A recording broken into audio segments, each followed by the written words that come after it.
you think you're royalty. You think that I'm afraid, but I don't break. I heard you question my stability. You think I'll fall just like a guillotine, but I am here to stay. Won't look away. The storm is coming, so you better start running. No, you can't control, feel it in my bones. I'm coming for the, coming for the.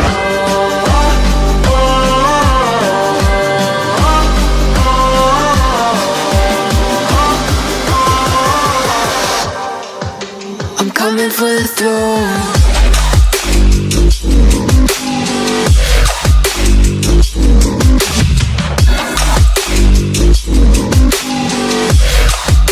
I'm coming for the throne.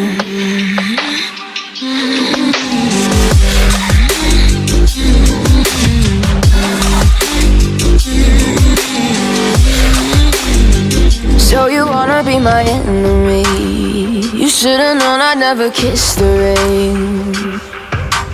Ice runs in my veins, won't play it safe. I don't belong with your nobility. Who died and made you king of anything? You think that I'm insane, it's your mistake. Kingdoms rise and fall, I've come to take it all. I'll take it, I've come to take it. Kingdoms rise and fall, I've come to take it all. I'll take it all. The storm is coming, so you better start running. No, you can't control, feel it in my bones. I'm coming for the, coming for the.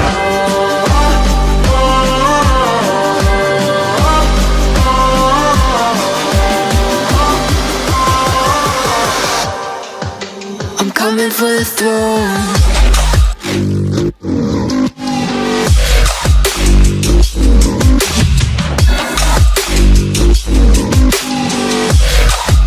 I'm coming for the throne.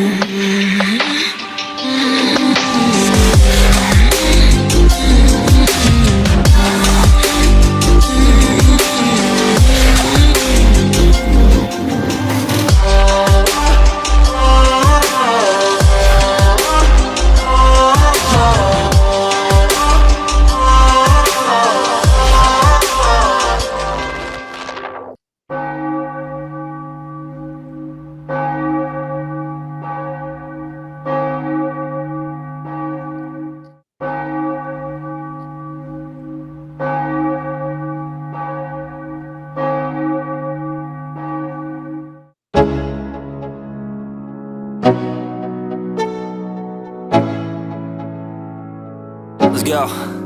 Yo, I'm like an addict, do I gotta have it. I ain't even playing, got a really bad habit. If it moves, gotta grab it, fuse like a magnet. Lose, won't have it till I'm doomed in a casket. I ain't playing, got a weird mind. If you work 8 hours, I'ma work 9. If the shit tastes sour, you should taste mine. I'ma stay in power for a long time. Get up, nah, I ain't a quitter. Toss me the ball, I'm a really big hitter. Big picture, I'm a straight killer. Rising the song to the highest bidder. Got juice, got gas, I'ma move fast. New shoes, new tracks, like who's that? I'm new, come back, better than last. Yeah, it's a new me, never gonna look back. Never gonna look back. Cause damn, I was built to last. You move slow and I move fast, and that's facts. Only I can make a change. Slowly take a step today. I will never be the same, cause that's what it takes.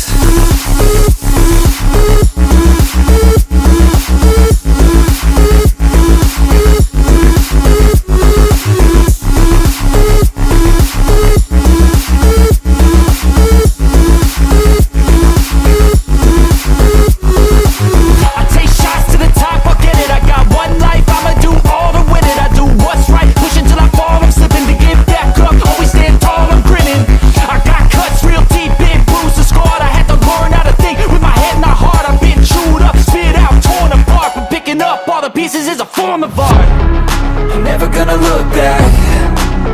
I was built to last. You move slow and I move fast, and that's facts. Only I can make a change. Slowly take a step today. I will never be the same, 'cause that's what it takes.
All right, y'all. Happy Tuesday, October 1st. Welcome to the party. I'm going to bring some guests in.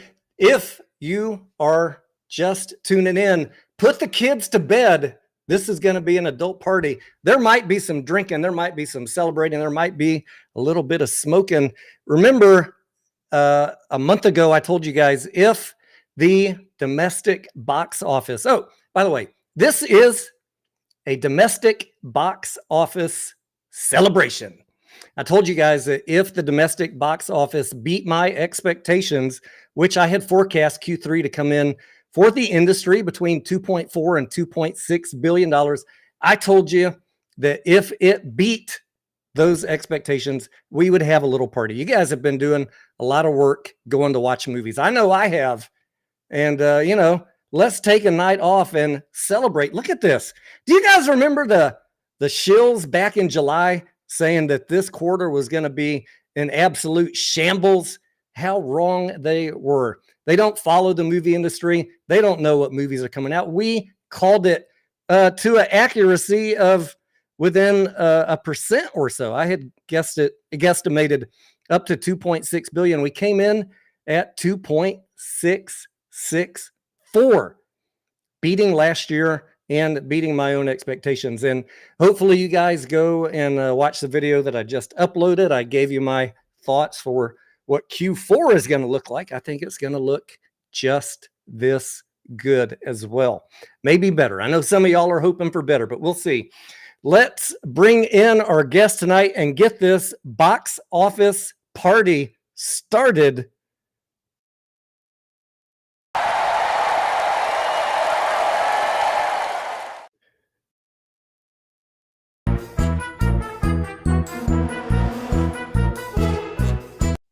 Uh-oh, I see he's already got the frickin' helmet on. It is the monkey tamer himself, Mediocre Trader. Can you talk in that thing, Mediocre? I think I can. All right, woo! Welcome. Let's get our other guest in here.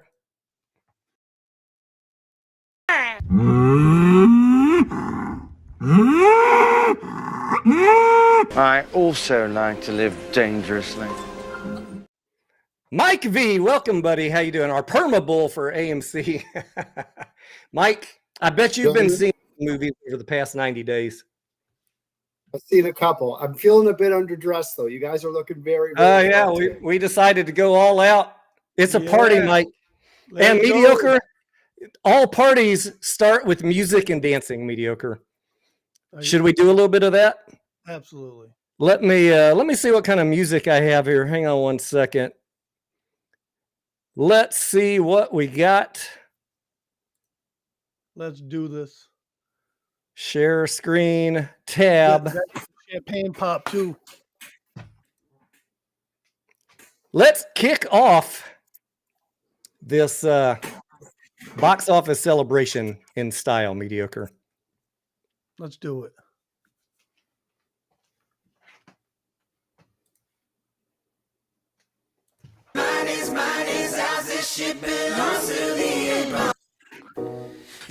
us the fucking money. It's time to lay it on me. Cause what's mine is ours. This shit belongs to the army.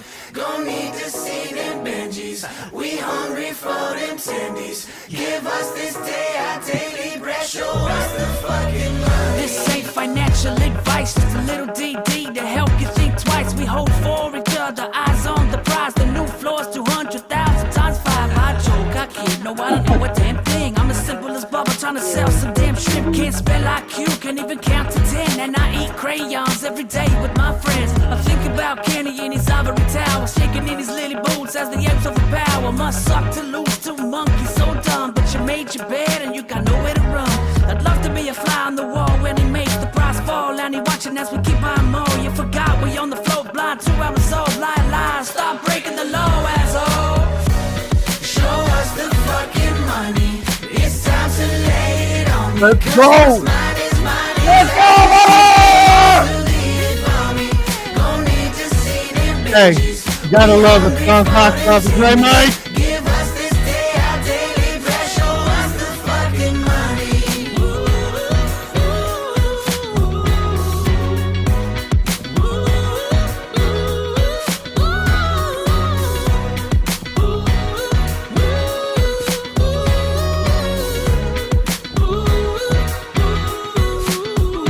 Yeah, crayon eating Lambo loving smooth brain, stupid ass. Throwing all my money at the streets like a quarterback. If you D don't mean a thing, water up a duck's back. Apes not leaving nothing till we get the money stacks. Monkey see, monkey do, monkey holding till we're blue. Monkey magic coming through, through us monkeys on the moon. Double digit IQ, Tendy loving baboon. Right here we got more smoothies than a jumbo jeans. Probably thought you coulda made us sell all the gooder. In hell we maybe woulda, but we more than the Buddha. The floor 6 figures ain't selling for less. You took on the ape nation and you're fucking with the best. We hold for each other, my sisters and my brothers, the fighters and the lovers. We don't need another fan because we huddle through hard times and struggle cause we just a couple of dumps in the rough.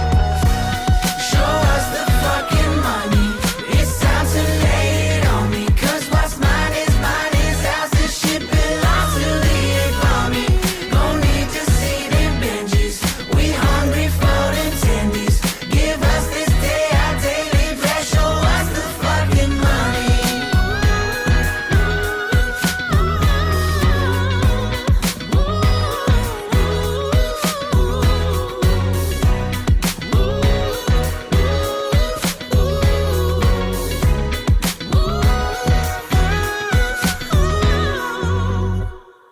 Woo! All right, there you go. All right, Tony. Damn, that helmet's hot. You better Great song. Great you better song. get your champagne pop, buddy. All right. Let's pop some champagne, ladies and gentlemen. I haven't even had a drink yet, mediocre. I know. That was fun. Woo! That was fun. That's for the box office. I mean, That is seriously. yeah, this is a box office celebration. I know some people tried to send folks to the wrong party, mediocre. They said they said there was an AMC party somewhere. This is a box office party, y'all. Woo! That's right. 2.6. Cheers, gentlemen. Cheers. Hang on, trying to pop the bubbly. Bullish Mike, cheers, my friend. Trying to pop the bubbly.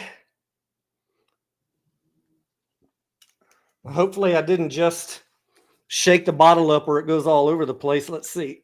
No, mine was good. You just gotta be careful. There you go. Well, that's a nice Woo. sound.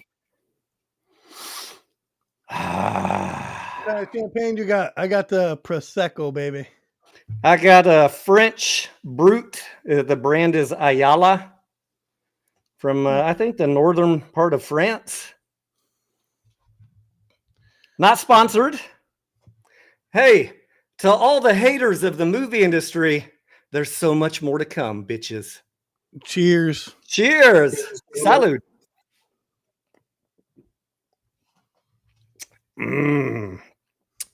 Good stuff. All right, let's see how the chat's looking here. Rolf, what's up?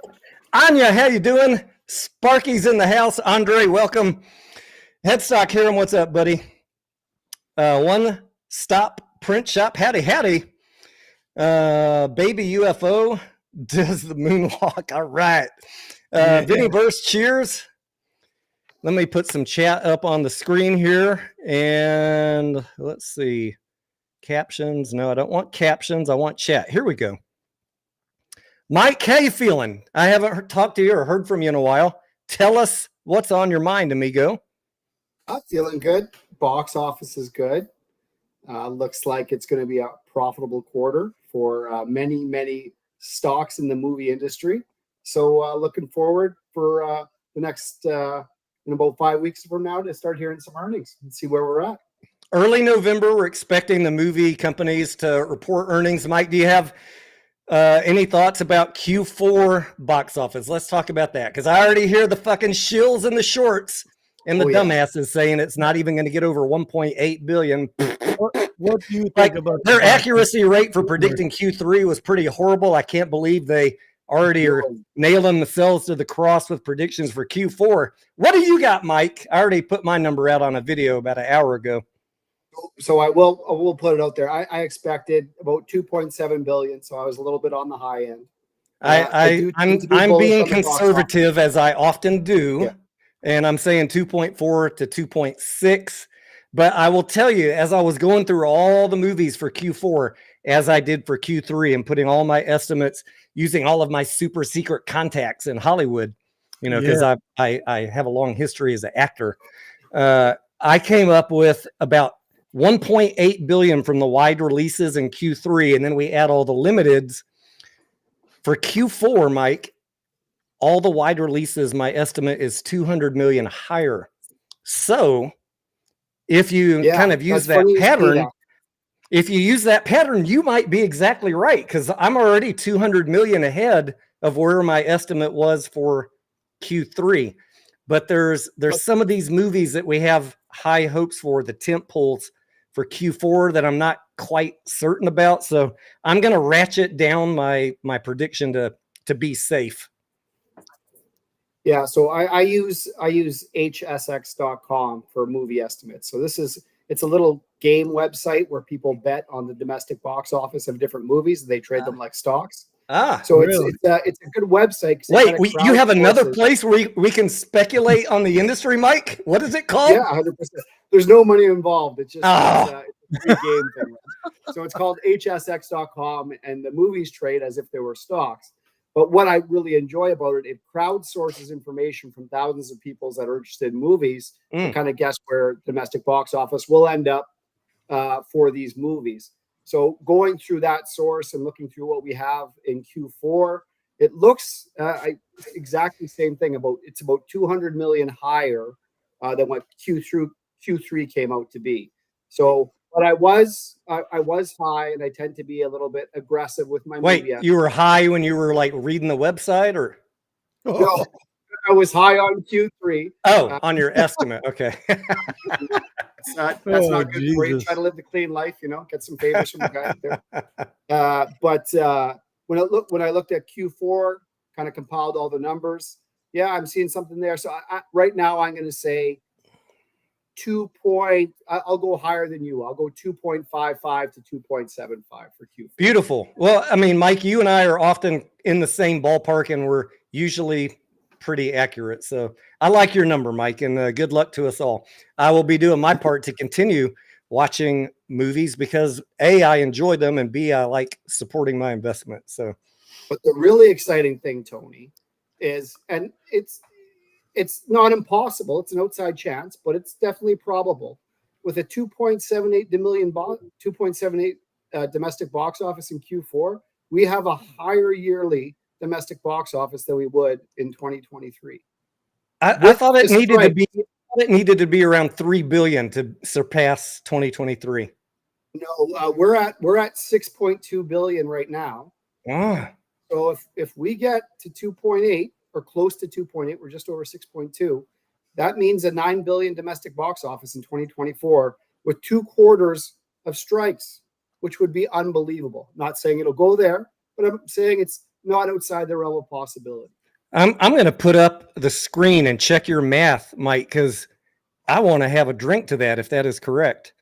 We're at 6.2. We need to be 8.9. We got 3 months to go. Doing a little subtraction. That's under $2.7 billion. You are exactly correct. Wow. Super good at math. Human calculator, they call me around here. Wow. It is in the realm of possibility to beat last year on top of 2 horrible first quarters this year, thanks to the actors and writers strike. Disgusting. So what does that say to me, Tony?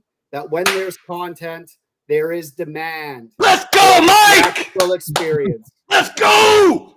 So the more content you got, wait, are you telling me, Mike? There.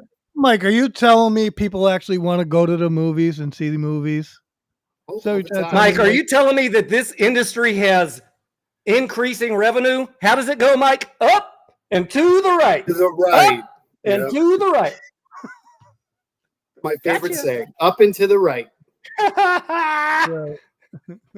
Oh, I love it, Mike. Close to that one. Salute. Sufyan in the chat. What's up, Sufyan? Sufyan says, hi, Tony and Mediocre and Mike. Don't leave out Mike, Sufyan. I appreciate your hard DD. So do the ladies, Sufyan. On filings and TA for all the stocks you're covering. If you were forced to buy and hold between AMC and GameStop, which would you pick?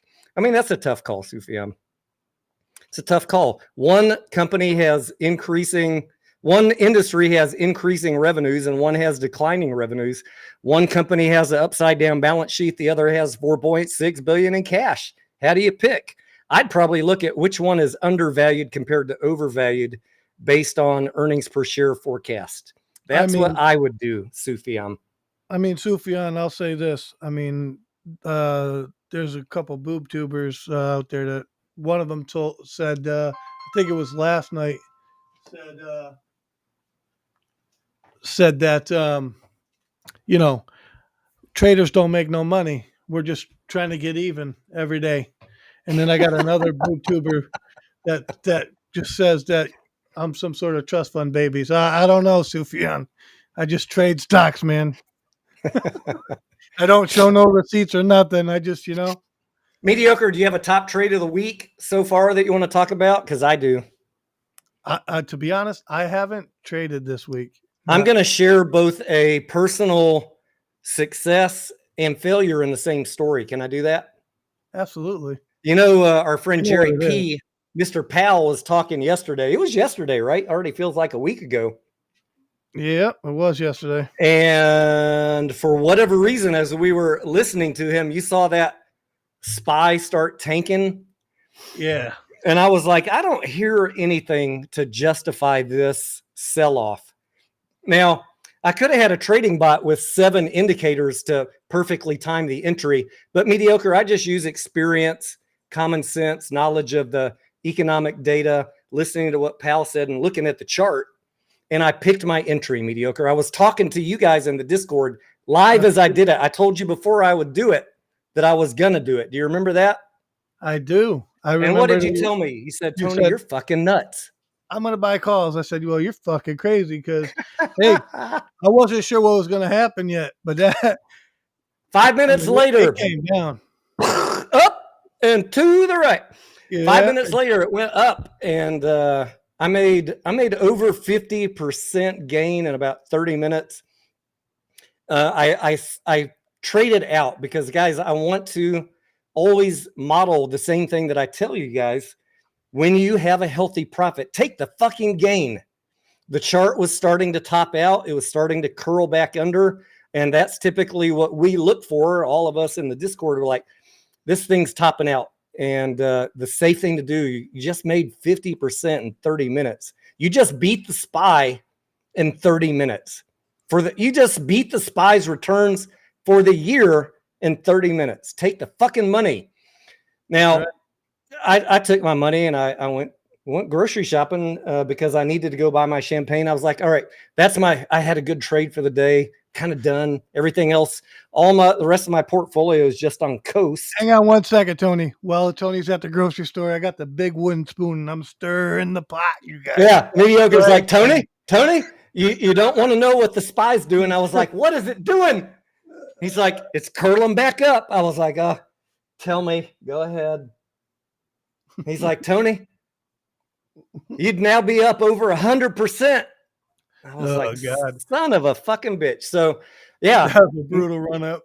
that is just full frontal honesty. Can I be fully frontal honest with you guys? I did not get the top. No, you didn't. I did not time the top perfectly, but I made 50%, over 50% in 30 minutes. And I think that is the important lesson. We don't ever time the bottom perfectly. We try to. We don't ever time the top perfectly. We try to. But the important thing, guys, I want you to remember is lock in profits and do that on a consistent basis. You're going to be far ahead of anybody who's shooting, playing lottery tickets, hoping to make 1,000% and losing all their money every day. That's kind of the lesson. So it was a win for me. It was kind of irritating, but I never cry over gains left on the table. I'm happy that I made the money I made, and Absolutely. tomorrow's another day. And you just Great trade. try and do that every day. Gus, I can put her right under this arm. We could walk right under this. She loves my tuxedo, and I love her, Gus. Just let her know that. Gus, how you doing? Gus is you're in the Appalachian Valley area, huh? Do you have any on-site reports for us? I trust that you're well because you're here.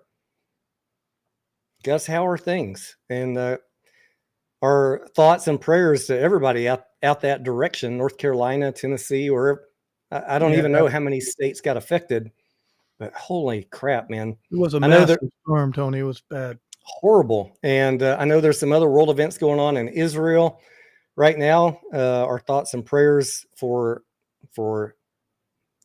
just basically for the world. I mean, I don't want to see this spiral into some sort of world conflict.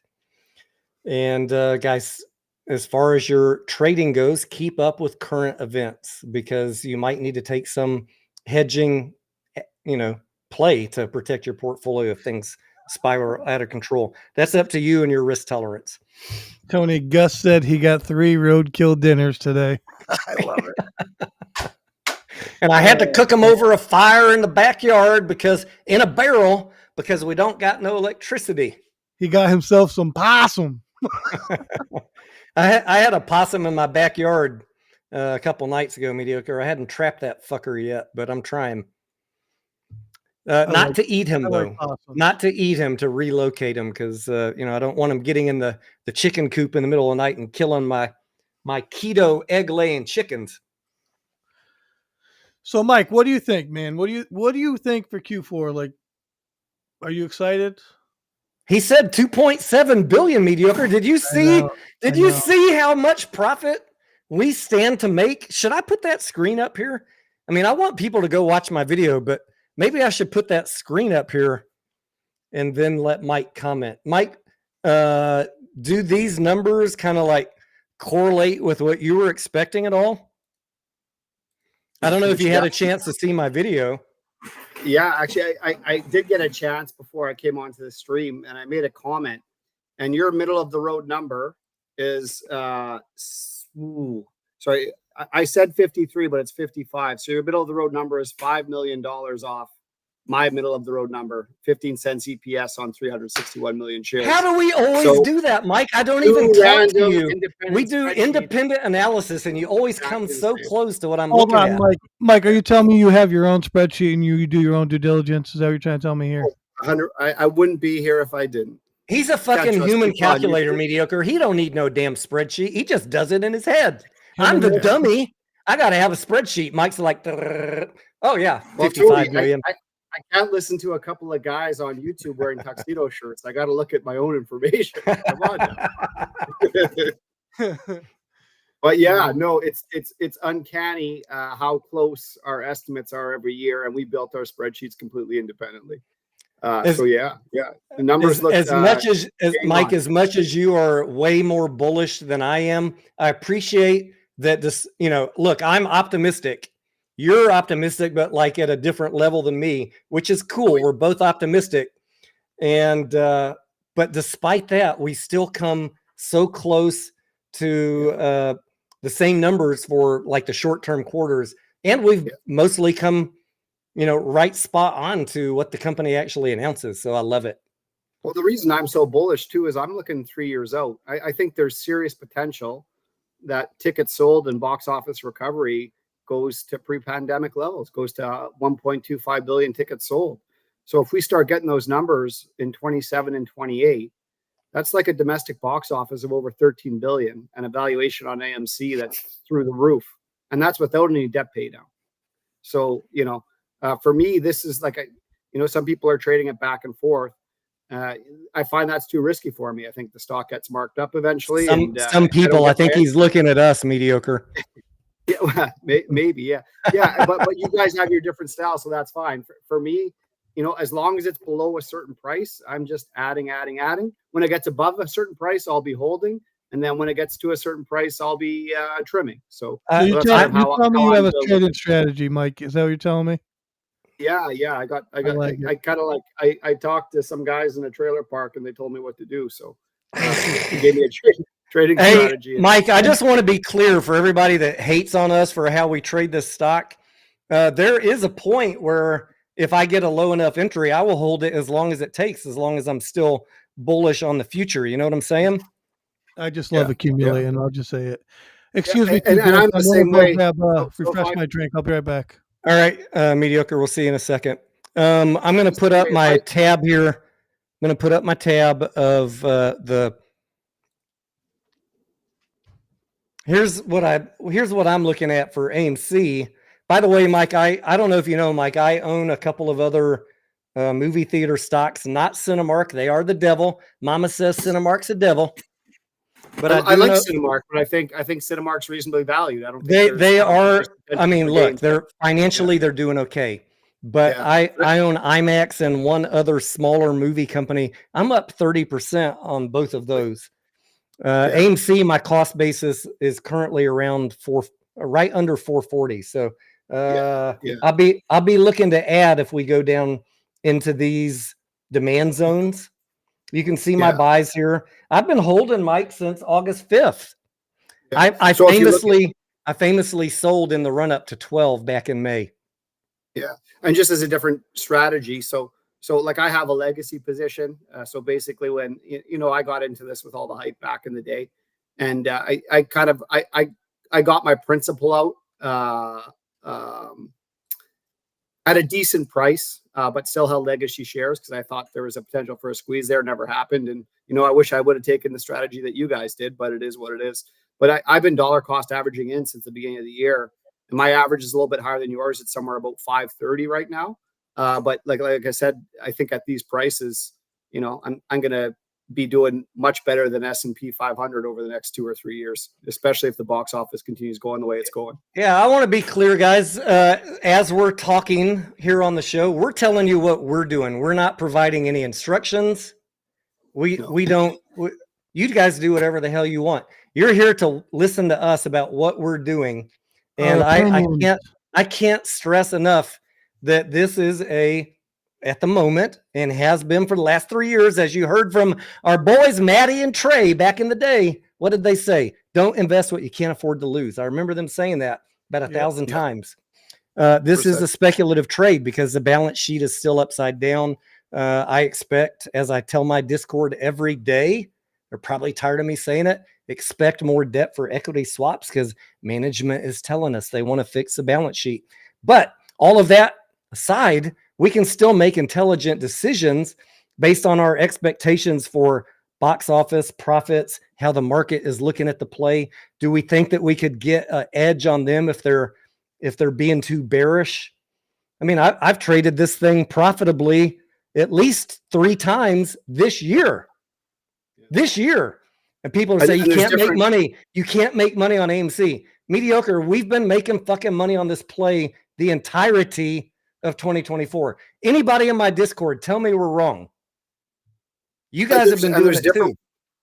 Yeah, and there's different ways to play it too. Like a couple of things that I learned since I started listening to you. When I see big IV spikes, like mind you, I'm not selling covered calls close to the money because I intend to accumulate and keep shares for a longer period of time. But I'll sell $20 calls when IV spikes really high and make good money off that. And the other thing that I've kind of learned to do from talking to you guys is to play volatility. I've been buying, I have a small portion of leaps. So if we do have some crazy volatility where there's a price spike that I think is just going to be short term, I can make a little bit money off of those long-term leaps, sell those off, maybe buy more shares or get back into the leaps after the volatility is done. So there's ways to make money.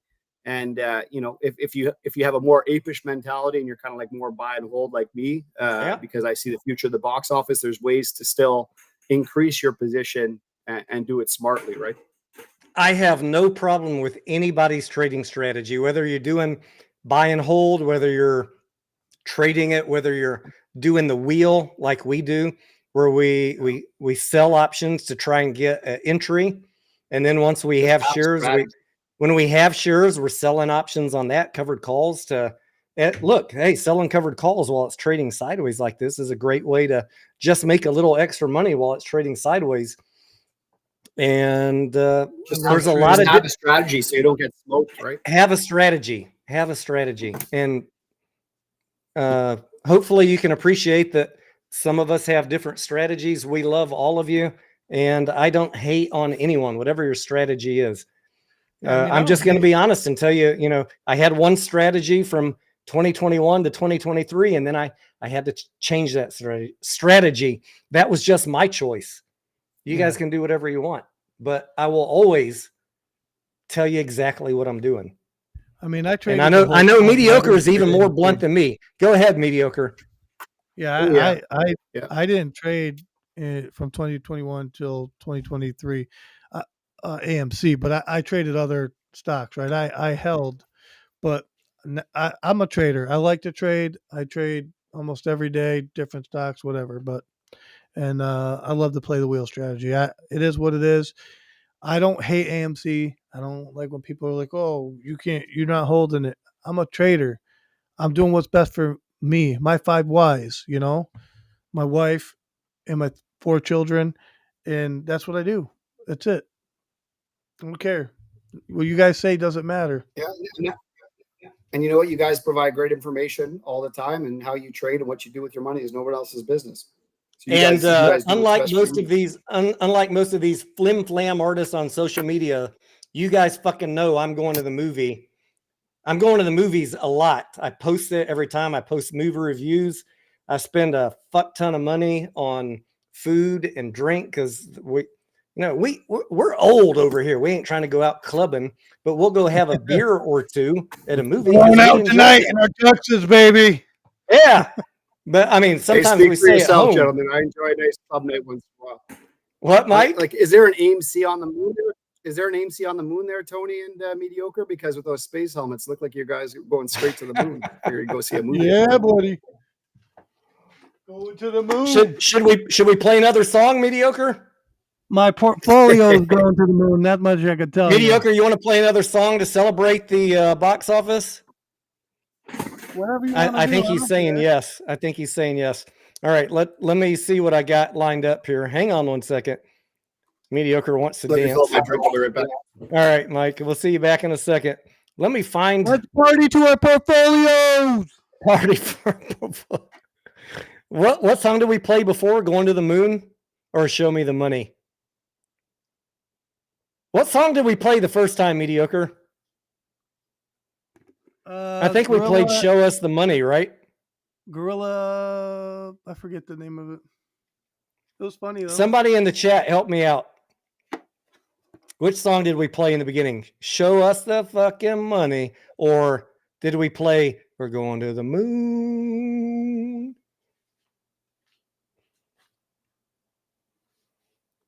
Anya, do you remember? Are you still sober, Anya?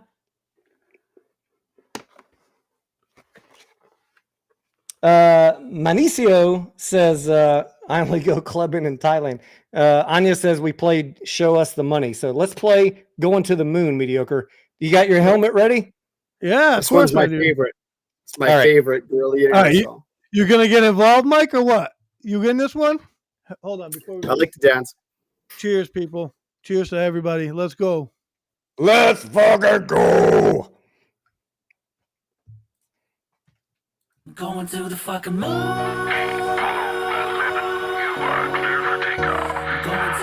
fucking moon. We're going to the fucking moon. Fuck Andy, cause we're holding on for dear life, getting damn tandy so soon. Don't be mistaken, the apes won't be shaking or breaking. We're going to the fucking moon. One day, very soon, gonna wake up on the moon. Brand new yacht and a McDonald's in my living room. Bright yellow Lamborghini, 50-meter swimming pool. Champagne every day, ain't fam, what you do? Wanna hang, wanna chill? Oh, you got a mansion too? Oh, that's right, held on tight, jack titties every night. We was in way back when they tried to chop it down to 10. And just couldn't comprehend, Ace was strong until the end. Now let's retell it, shit to tell, they be sweating. Had enough of these felons, but the Ace we rebelling. Cause we never be selling, till we send it to heaven. Now we be out here yelling, hey, fuck you, Kenny. Bought my wife a minivan to share with the boyfriend. But I pull up in the Benz, plate saying Olive Crayons. Going on an airplane, don't think we'll be back again. Celebrating every day like a fucking birthday. Fuck Kenny, cause we're holding on for dear life, getting damn tangy so soon. Don't be mistaken, the Ace won't be shaking or breaking. We're going to the fucking moon. Fuck Kenny, cause we're holding on for dear life, getting damn tangy so soon.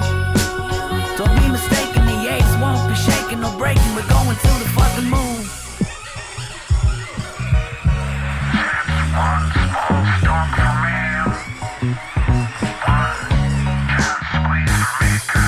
Today's expectation, probably more manipulation. FUD, a creation of a crooked operation. Bought more while it was low, got more dips than Trader Joe's. Oh, you thought that we'd let go? What the fuck you take us for? Holla if you spend your last dollar on bananas while living in squalor. We don't claim to be scholars, we the smooth brain dummies, and we never stood taller. Yeah, we do this for love and we do this for honor. Apollo 11 ain't got nothing on us. We the planet of the apes, and in MOS we trust.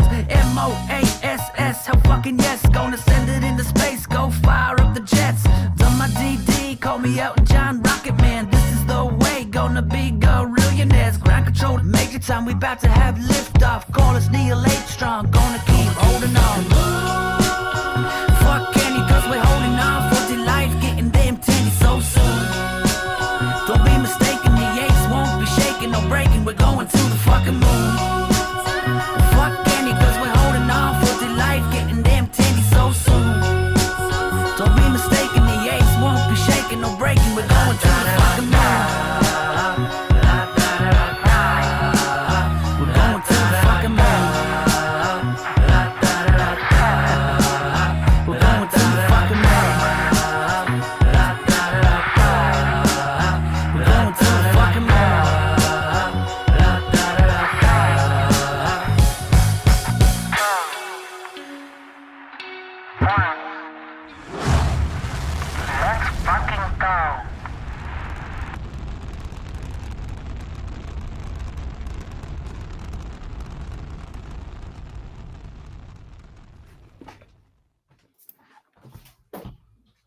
All right, Woo! Let's fucking go, mediocre! let's go. Welcome back, ladies and gentlemen. If you are just joining this craziness, we are having a domestic box office Q3 celebration because why? Tony DeNaro made a fucking mistake. Write this down in your calendar. If you ask my wife, how many times has Tony been wrong in the 10 years you've known him? She'll say, maybe 2. I was wrong. I underestimated Q3, Mike. I underestimated. I fucked up, bro. So I owe you guys an apology party. The box office beat. That's what we're celebrating here, kids. You guys fucking did the work. We did the work. Mike, I know you fucking did the work. Go see a fucking movie, people. I'll see you on the fucking moon, mediocre. I just like to elect JP's comment in the chat as the funniest one I've ever seen in the chat so far. What did JP say? Let me see. Tony, your channel went from a serious channel to male strip club. Hey, JP, when I meet people out on the street and they say, what do you do? I was like, well, I'm a day trader and I occasionally put out a video. I said, well, what's your channel? Tony DeNaro. I said, but if you watch during the day, I've got my serious, like I'm making money. I'm serious during the day. At night, all bets are off. because we're drinking, we're smoking, we're telling jokes, we're having fun. So depending on what you want to see, you might see the real side of me in the evening. I'm not always the dumb, boring finance guy. I like to have fun. And that's why I like to hang out with you guys in the evening. My wife is at HEB. I did invite her to come share the champagne. I hope she gets back before I finish it. At any rate, not a male strip joint. We're just trying to make you guys fucking laugh because we Shirts are appreciate on, you. JP. We We're not coming appreciate off. you, JP. If we do 3 billion in Q4, I will take my shirt off on Tony's live stream. Oh, you heard it, yeah, guys. baby. You heard. I don't know if I'm going to go that far, Mike, but I will. We'll give you a solo on the big screen here. Like, make your own live Mike. stream. We don't want that. Very happy, Mike. Forgive us, Adam Aaron.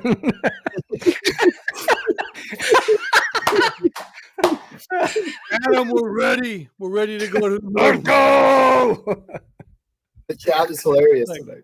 In all seriousness, you guys, I just want you to know, like, I'm just having a good time. Okay.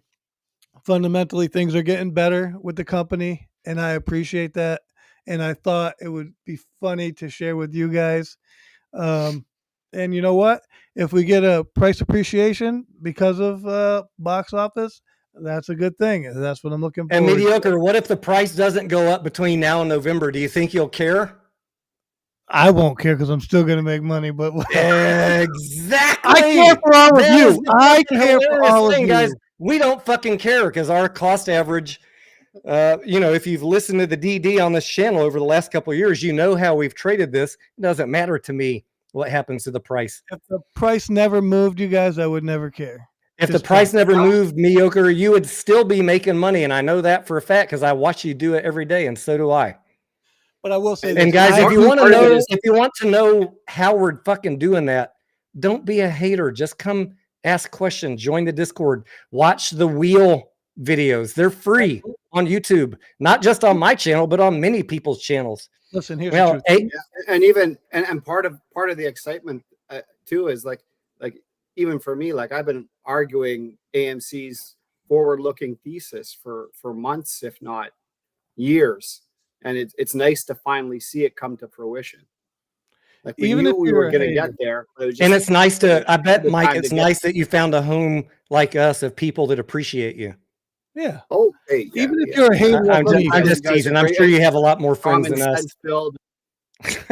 Yeah. No, it's I love the channel, and the reason I showed up in the first place is because I've been watching your videos, Tony, and you always made sense, and you came from a rational perspective, even if I might be a little bit more bullish than you.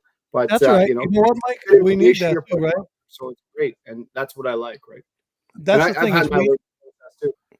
Sufyan, need to looking back at the AMC Oh. YouTubers from all the generations, why would you say that you're practically the last man standing? I don't cover AMC on a full-time basis, first of all.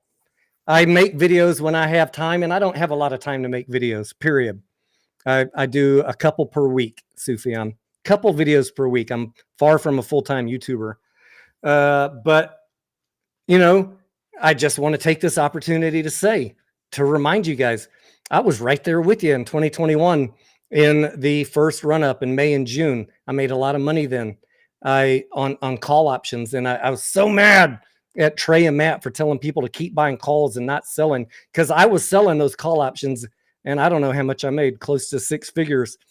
And then I bought some more shares during the remainder of that year, paid too much for them, but I was hopeful, like you guys were, that there'd be a second squeeze, but then it didn't happen. And the economy started tanking, and AMC started running low on cash.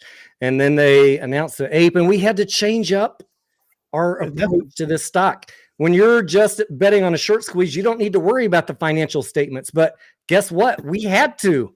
Yeah, because I'm not betting, number one. Yeah, well, I was betting mediocre, but I was betting on the house money. So, yeah, I gave a little bit of it back, but I'm doing all right. Well, are you betting now, Tony, is the question. Like back then, yeah, I was gambling on, the stock, going crazy numbers and stuff like that. I admit that. into it didn't happen, and you pivoted and adapted, mediocre, Oh, right? That's the absolutely. most important thing. People think we're down 98% on the play. Hello, keep up. We pivoted and adapted, and I lost thousands of viewers because I'm honest about how I pivot and adapt. And all I'm going to do is be as honest as I can with you, whether you like it or not. I can I'll tell promise you you one that I thing. am not down 99%. I am actually very, very profitable. Cheers to that, One brother. of the reasons why I've continued to watch Tony and why I think he's stood his ground as a YouTuber here, as a shareholder and investor in AMC. Some of his collaborations and some of his information, especially with Sparky and with May, have provided like Wall Street level information from people who are providing this information for free to the public who's investing. It's the information being provided to you and the discourse and the conversations back and forth. No one else is doing this. One Mike, thing do I you know why learned, we do it though? Hold on, Tony. Mike, do you know why Unbelievable. we're doing that and Tony does that and I come on here? Do you know why? No, I don't. Go ahead.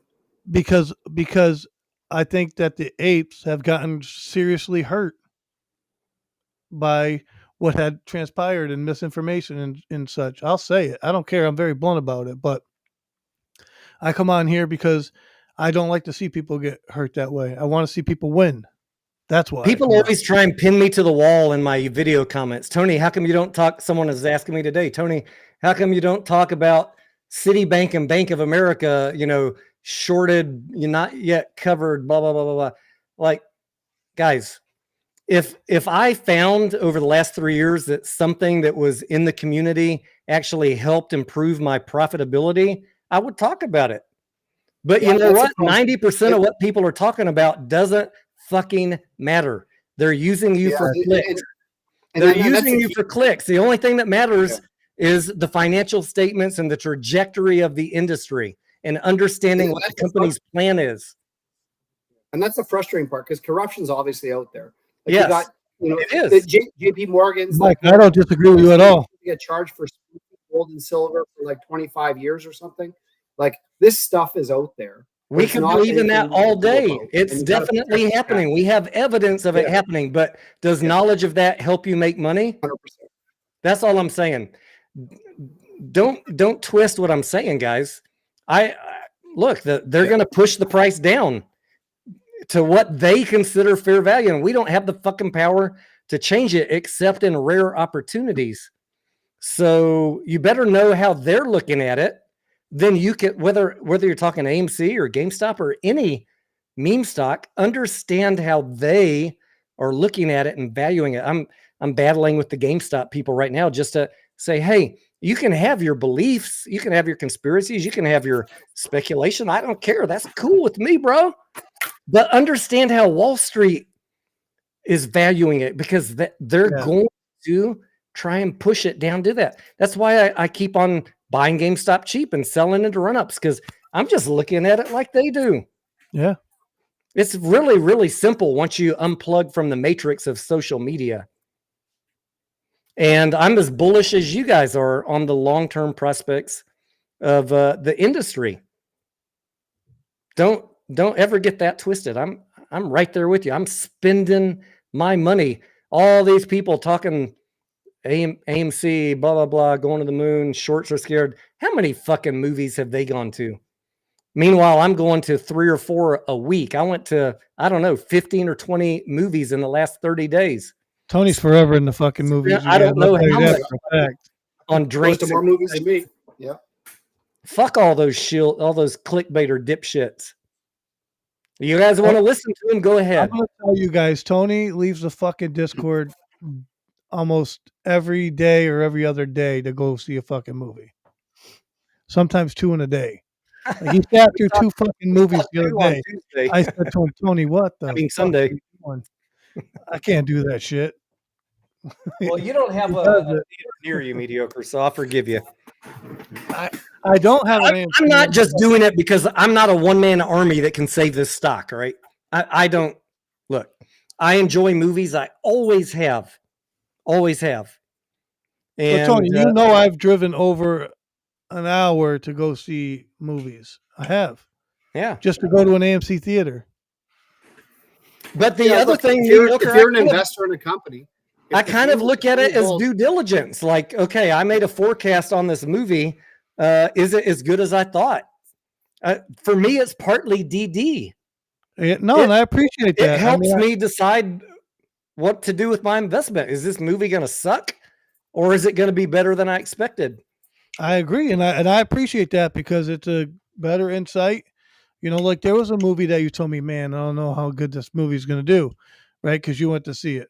Okay, I mean, I didn't get to go see it, but you went and seen it, and it's like, oh, Megalopolis. you know, if you're saying that, I don't remember the movie, but How was that? I remember we Is talked that any about good, it. Tony? Megalopolis by Coppola, the one that just came out. Yeah, how was that? Mike, I'm going to be brutally honest. Like, I love Go Coppola. for it. I loved Apocalypse Yeah. Now. I love all the Godfather movies. I had high hopes. I was even actually promoting this movie, hoping AMC would be the distributor for it. Glad they weren't. I'm going to be honest. I watched 6 people walk out of the movie, and I almost did myself, Mike. If I wasn't trying to give it an honest assessment and give it, you know, Well, there's let a it reason that simmer. nobody bought it. Yeah, there's a reason that nobody bought it. It's They got disappointing. It's disappointing to me to say that. And maybe in 10 years, we'll be taught that it was a genius movie. And I'm open to that. But as I'm watching it, I'm just thinking today's audience is not going to get this movie. There's only a niche percent of moviegoers that are going to appreciate this movie. And It was it a is, passion project for him, right? yeah, it wasn't horrible. It's not tuned to today's audience. And I'm a little upset that like all the IMAX screenings are allocated to this movie and only 20 seats are being sold. To be blunt, as an investor, I'm kind of pissed right now. And, you know, hopefully they change that. But Oh, Tony, they, you they, actually they sign IMAX If it's not agreements. What making- can you do? If it's Hold if on, it's not roll that making back money, here you're real making quick. their law. Tony, you actually care about the movie theater industry and the only 20 people being in the movie theater, but Tony, you're just a trader. I'm multidimensional, mediocre. No, I agree with you. I'm I'm a trader. I'm a trader. I'm a dancer. I'm an actor. I'm a chicken coop builder. I'm a lover.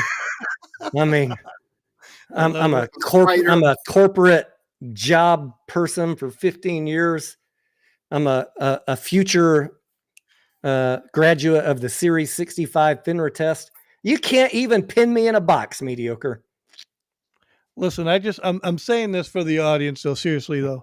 Like you actually give a shit about what's going on in the company that you're just trading. Yeah, like right now we're holding shares. You know that. I'll admit that I'm holding shares of AMC comfortably, by the way. Even though today was a brutally red day. I didn't even look at the market today. Was I around today, Tony? I wasn't really watching it either. I was like doing some DD and making some videos. We're sitting at because we don't care, mediocre. Right. I don't care about Exactly. the day-to-day stuff, and I know you don't either. Exactly. People that are focusing on day-to-day price action are going to drive themselves fucking insane. Like, what's your trading strategy? How long do you intend to hold? Is it a long-term investment? Are you wheeling it? Once you know your strategy, stop stressing out about it. Mike, I believe I'm in a good trade. I'm not worried about it. Here's my DD. The industry just finished a fabulous Q3, and all of the major companies are going to be profitable. I don't care what happens in the next couple days. I don't care. And it's a fabulous Q3, but let's not get it twisted. The movie releases are still low. Q3 was not as strike impacted as 1 and 2, but it was still strike impacted. There were still holes in the slate that got made up from some of the smaller movie releases that came up. It's and everybody in the industry, everybody, IMAX, Cinemark, AMC, all the analysts that are in the Hollywood side are just like 25 and 26 are going to put 24 to dust. Absolutely. And so unless everybody in the industry is wrong and crazy, then we're wrong and crazy too. 2 years I'll are just looking say good. this. Next 2 years 216, Mike, 216 movies in Q3, right? and previous years we were well over 300. What do you think is going to happen if Hollywood starts producing movies? I know you know. Mediocre. I'm getting a little hot. I'm going to refresh my drink. I'll be right back. Can you guys carry it for a second? Absolutely. problem. So, And, I mean, and it's I not agree, even that Mike. mediocre. So like the big thing that hit 24 was the major studio releases are down. Like the pre-pandemic, they're somewhere around 80 to 90 movies from the major studios. You know, the bigger blockbusters, the mid-level blockbusters. They were down in the 60s this year. So, you know, those are your 50, 100 blockbuster movies. Add another 20 of those, add another couple per month to the calendar. Phew, man, the box office starts looking ridiculous. And when you're running AMC or Tony's spreadsheet and my spreadsheet, the numbers start getting like at 450. Like, who the fuck is pricing this stock at that valuation? It doesn't make any sense. And like, agree, even if like, and even if all the people are like, they're going crazy and they're like, well, it's manipulated and it'll never go above $5 again. Well, 2 years from now, when AMC pays off more debt and they're free cash flow positive, and maybe they start considering throwing out a dividend. Well, I'm making a 20% yield on some stock that I bought for $5. Like it's there's zero stress involved. Cheers. Yeah, I'm not stressed. Cheers. I got a fresh drink, nice and chilled. Let's fucking go. I'm pumped. I'm excited. I'm excited to see Q4. I'm excited to see people just like sputter and be bearish and be like, oh my God, this is just like blah, blah, blah, blah, blah. I'm waiting to hear the excuses, but debt, but this, but that. Yeah. But this, but that. But we're worried about this, but we're worried about that. I know it's going to come, Mike. You know it's going to come. Yeah. Well, 100%. 100% it is. I think, you know, the reason I keep bringing that up is not to be a turd in the punch bowl, but just so people are prepared. Like, if the analysts don't upgrade the price target, be mentally prepared and understand why, because they're playing the safe game. That's right. But even one of the reasons why I'm so bullish is because I understand the bearish thesis, and I think the bearish thesis is very unlikely. So it makes it easy to be bullish, right? So if you're just sitting there with your head in the clouds and think nothing can go wrong, well, when something goes wrong, you're going to be crushed. But if you understand, you know, what the bear thesis is, and you can kind of rationalize it and think about it a little bit, you're going to be just fine. There's still risk, major risk, right? Sure. Like, I wouldn't go major, but some people could say it major, I mean, right? what if the box office goes on strike, or I don't see it happening, but what if that happens, or what if some crazy COVID crap happens again, or something? COVID or World War III, or the box office goes on strike. But I think you're talking about very low percentage possibility. Very low. So that's So that's why I've positioned myself the way I have. Like, I haven't thrown my whole boat into it. Like, I'm an ETF investor. Like, I generally do total stock market funds. But for AMC, I'm happy with my position sizing, understanding that there's some low probability risk that things could turn sideways because things are still they're just getting over the precarious side. But like, if they get past and none of these low percentage things happen, man, there's a huge return potential, in my personal opinion. Obviously, everyone's got to do their own due diligence, make their own spreadsheets, not listen to guys wearing tuxedo costumes, and yeah. And then, hey, I just want to say, as we round out the top hour, if you're just joining us, welcome to the Q3 domestic box office celebration. Why are we doing this?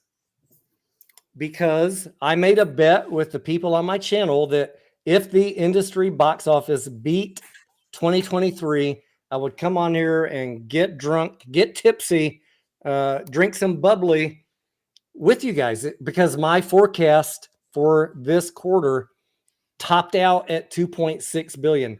And you guys fucking did it. So this is the party for you. It's a party for me. It's a party for Mediocre, Mike, everybody that enjoys going to movies. We are celebrating the industry Q3 beating last year. I think that's, it's good to take moments to celebrate. Now, as far as any one particular company, we're not going to know for 5 weeks. So stick around. We'll cross that bridge when we come to it. Tonight is about the box office, because I heard all these dipshits back in July saying that this was going to be a horrible quarter. And to the haters, there's so much more to come. They said we wouldn't even make $2 billion in the box, didn't they? There's so much more to come, mediocre. I'm like, do they know I how think much? they're trying to compensate for a tiny revenue stream. Probably. I mean, I'm just saying. I don't know. I mean, it's. I can clear, watch but- one going down, down, down, and I can watch one doing what, mediocre? It's going up and to the right. Revenue up and to the right. You're right. That's true. I mean, look at revenue. Which one? The numbers tell the story. That's all I'm saying. It's because they need hugs. Just wait till AMC hits $6 billion of revenue, Tony. Just wait. I think they need hugs, Tony. I'll be there for it, Mike.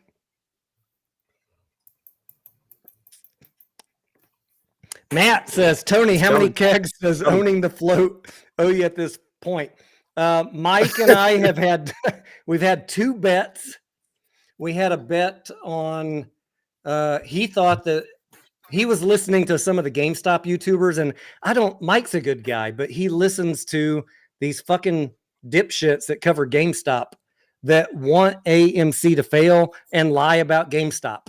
So that's how he lost 2 bets, because I use logic and common sense and I do my DD.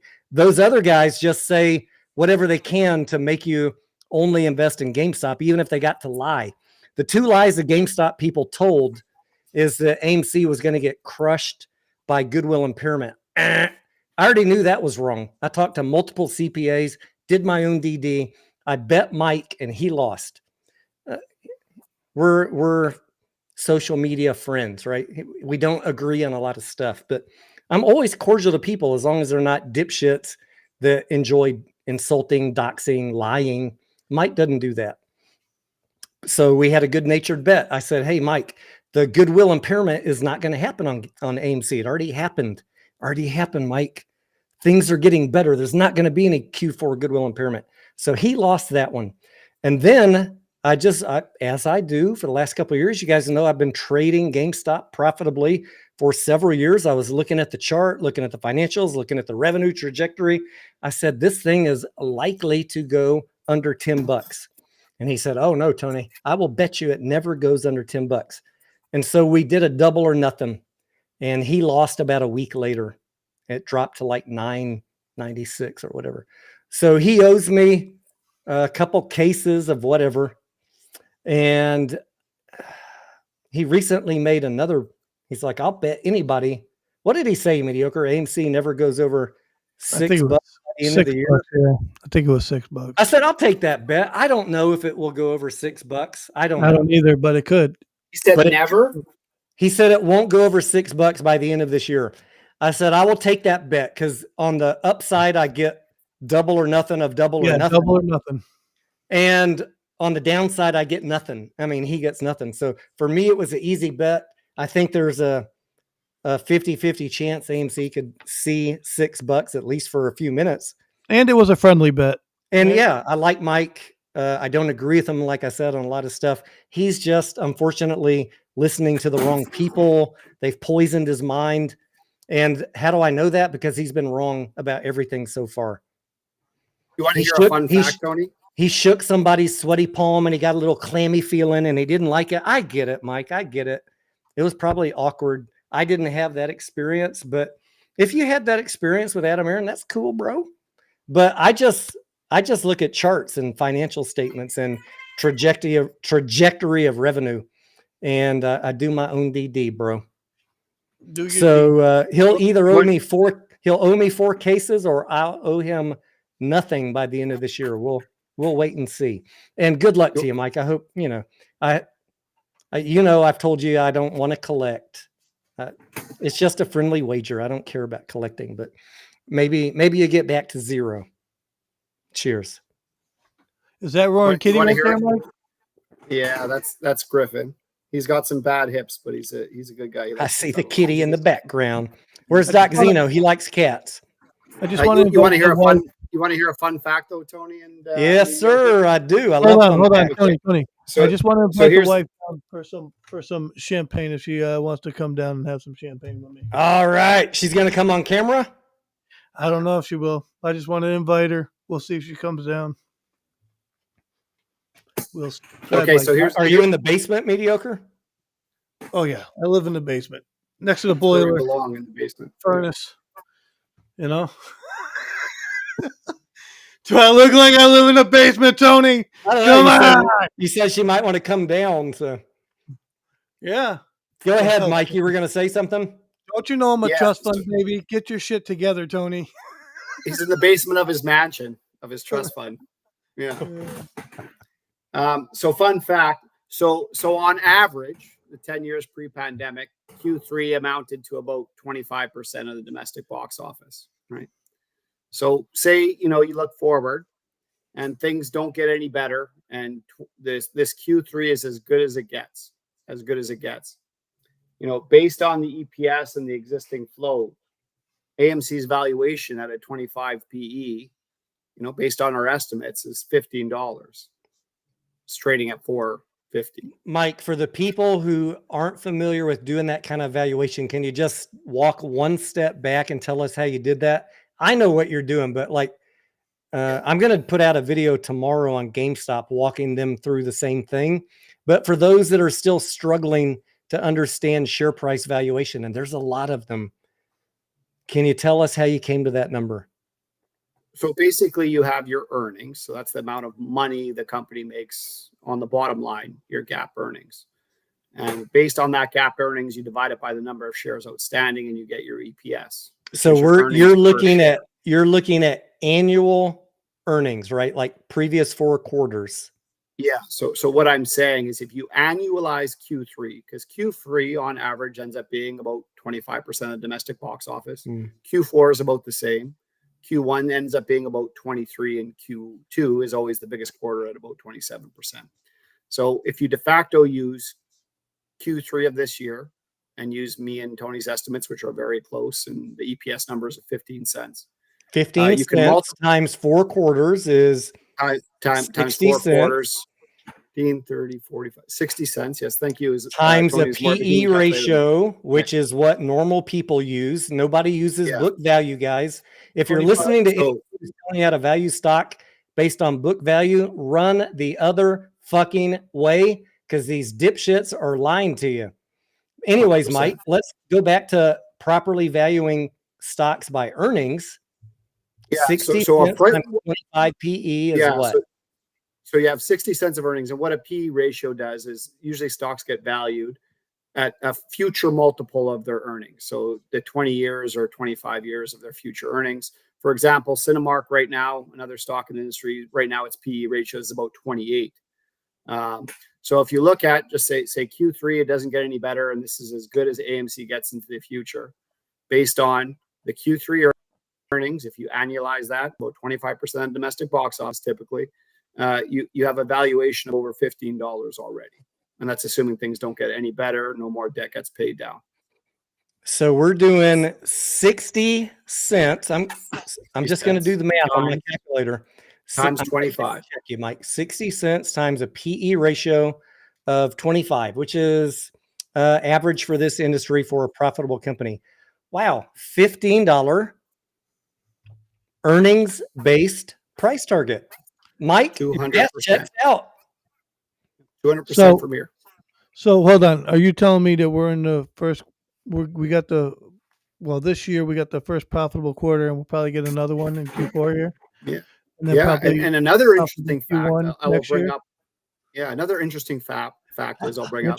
So if you look at GAAP earnings, so we got a nice bonus in GAAP earnings on Q2 and ended up with a loss of only 32 million. So assuming Q3 and Q4 are very similar, you got earnings there. And then assuming Q1 of next year ends up about break even, somewhere around there, you could be trailing 12 months earnings positive on AMC stock by Q1 of next year. And you definitely will be trailing 12 months earnings positive on AMC stock by Q2 of next year. Hold your horses, guys. Hold your fucking horses. Let me throw something at you, Mike. Is Sufyan still in the chat? Do we have any CPAs here? Sparky? Anybody? Now, I heard, Mike, that retained earnings for AMC is negative $8 billion. Now, Now, how does that factor into your price to earnings price forecast, Mike?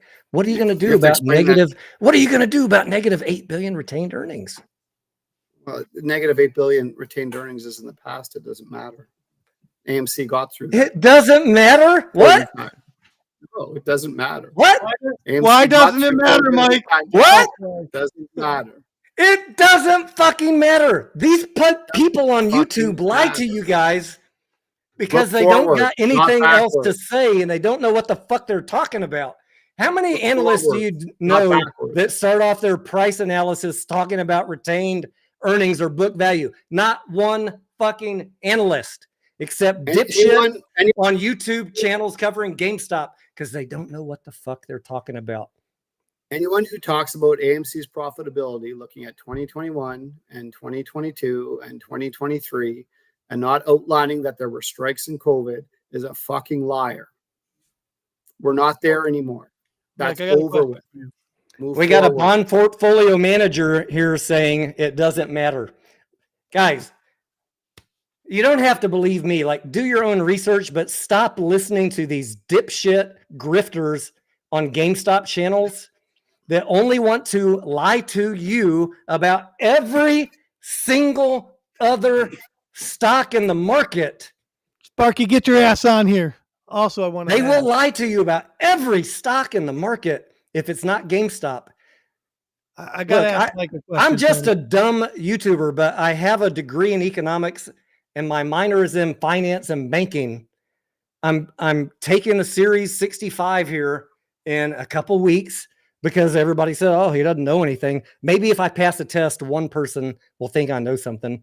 But retained earnings does not matter in your analysis or your forecast of a price target. That's why nobody that knows what they're talking about talks about it. Book value don't fucking matter either. Unless your market cap is what? Under book value. Then it matters.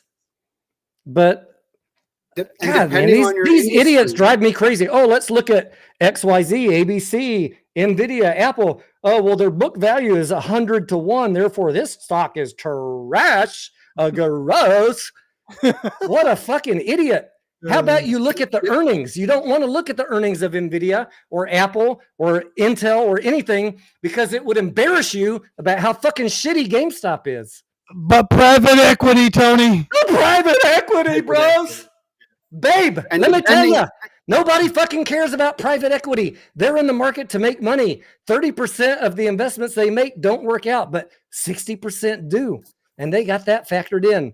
You want to focus on the ones that fail? Go right ahead. Make 200 videos about it. Nobody fucking cares. Live in your little echo chamber. We're over here trying to properly analyze stocks. My fucking college-age kid could do a better job than these fucking GameStop YouTubers because they don't know what the fuck they're talking about. Love ya. Go ahead, Mike. Matt, hold on. Matt says, no, and like depending on the industry and depending on the type of business, the metrics are different. There's a reason why AMC talks about EBITDA because it's a brick and mortar industry, because it's a valuation of how the company profits operationally, because depreciation and amortization are a non-cash expense. And in AMC's case, and please correct me if I'm wrong, D&A is higher than their CapEx spend. So that means when you get AMC earnings, the free cash flow they generate is higher than the earnings. That's why EBITDA is important. That's why EBITDA to debt, those kind of ratios are important for a brick and mortar retailer. You know, if you want earnings to debt ratios, maybe for a tech company that doesn't have brick and mortar stores, that's more important. But for a brick and mortar retailer, restaurants, anything like that, you need to understand EBITDA and you need to understand CapEx. I talk about measuring, like, does this company generate? I talk about measuring. Look, like, if you want to learn how to value stocks, look at the PE ratio, look at earnings, look at EV to EBITDA, do a discounted cash flow analysis, look at return on equity, look at return on assets. Any of those that you look at on companies will easily explain to you how their price is in the market, and you But still I find even for retail stocks, EV is dangerous because of those accounting changes. hang on. Long-term lease liabilities are included. You And when still look might at find EBITDA, some that are overvalued or undervalued, Mike. When you do those, that Yeah. you still need to dig a Yeah. layer deeper, but nobody starts off Yeah. looking at book value or retained earnings. That is No, just book value idiocy. retained earnings are retarded. Like, tell me you're an idiot without saying you're an idiot. Hold on, I You got to don't- break in here, you guys. Go I'm ahead. sorry, I got to break in here. Baby UFO says, but Roaring Kitty. Bring him back. Bring Roaring Kitty back. I would love it. I'd love to be in GameStop when Roaring Kitty comes back. And if he comes back, I will be in GameStop again. You know what happened last time he came, Mediocre? I bought in at $29 and sold at $60. GameStop. Baby Bring Roaring UFO, that Kitty was back. a great comment. That was a great comment. But I want to say this though. Here's the thing, Keith.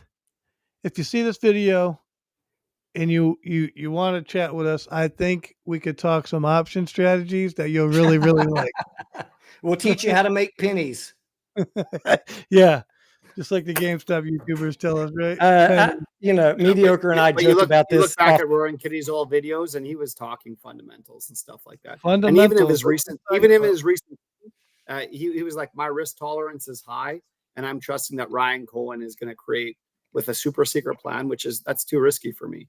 With a super secret plan, he's going to generate more revenue. He might, And Mike, so and I have. He might kill it, but that's risky for me. I have no problem with anybody that believes that. Just say you believe that and stop trying to talk fake fundamentals because you need some way to pigeonhole financials into your narrative.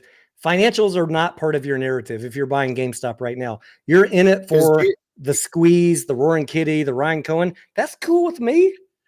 Tony, you know what fundamentals matter? In AMC, because we got growing revenues and growing box office. I just want to put that out there. But to be fair, Mediocre, I'm going to be the bad guy. I'm going to be the bad guy for 1 second, Mediocre. We also have risk of further debt for equity swaps. Like, is that fair to say? Am I lying? But that's a credit. No. But Tony, that's accreditive. So when you look at debt for equity swaps, you have to add the shares to the bottom line. But if you look at a 25 PE, if they're profitable, that's adding value to that ratio. I understand what you're saying. In a profitable company is accreditive. Accretive, right? Is it accretive or accreditive? I understand what you're saying, Mike. I get it. And it lowers the company's interest expenses, yada yada yada. Over the long run, it will be good. But I'd rather be the investor buying after that. At the end, yeah. That's all I'm saying. As an AMC investor, I'd rather be the guy buying after the dilution. But Tony, this last debt for equity really didn't move the price, which makes me happy. I know, Mediocre. Cheers, buddy. It didn't even fucking move the price. Mike, cheers. Cheers. And I will say, I'm negative in the recent announcement. I take a positive on it, but when AMC is turning profitable, I don't like them doing debt for equity. I would have rather them use $50 million of cash because it's even more accredited, right? But I remember when they did. Oh, sorry. Go ahead, Tony. I think that they know that they're going to have some operating free cash flow or net free cash flow, and they just decided to look. I don't know if you know this, Mike, but there is a paragraph in the what do you call it? The indenture, the documents that were released in July. Okay. Any free cash on AMC's balance sheet over $800 million, they must use to pay towards the debt. Did you know that? No, I did not. Oh, that's probably why they're at that 700 million level. Right. Yeah, and so, guys, this is a little bit of secret DD that I haven't talked with any of y'all on YouTube about. I've talked with my Discord about it. I've talked with Mediocre and everybody that's in the Discord. Why I come here because you guys got. We've been talking about this for 10 days. Mm-hmm.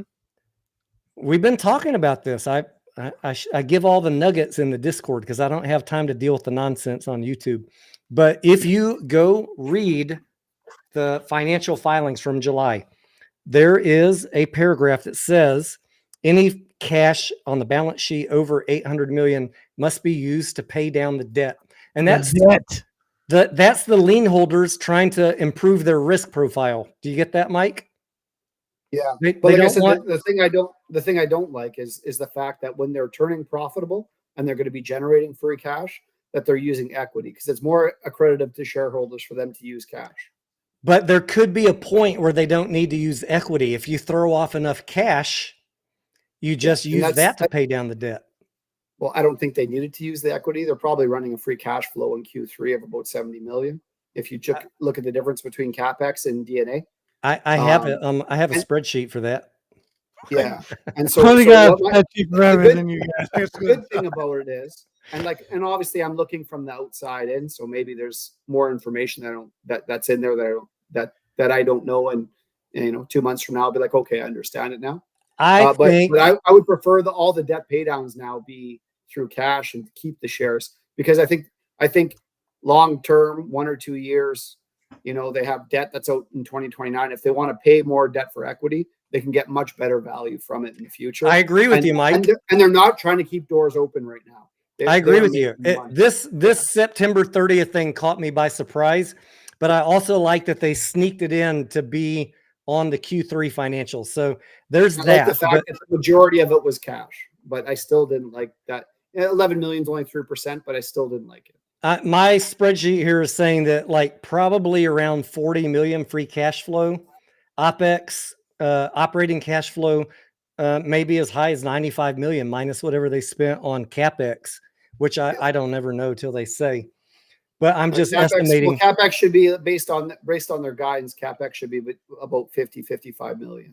Ha, Mike, I have it at 55. Booyah. There you go. So we have OPEX cash flow, operating cash flow at 95 minus 55.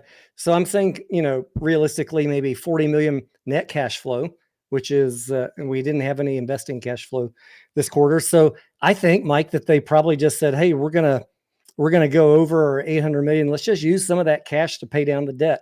And I'm okay with that. If you know that they have a cap at 800 million, that adds a little bit of color to your understanding of what is happening and what is going to happen. It makes me happy when I'm trading it. I'll tell you that much.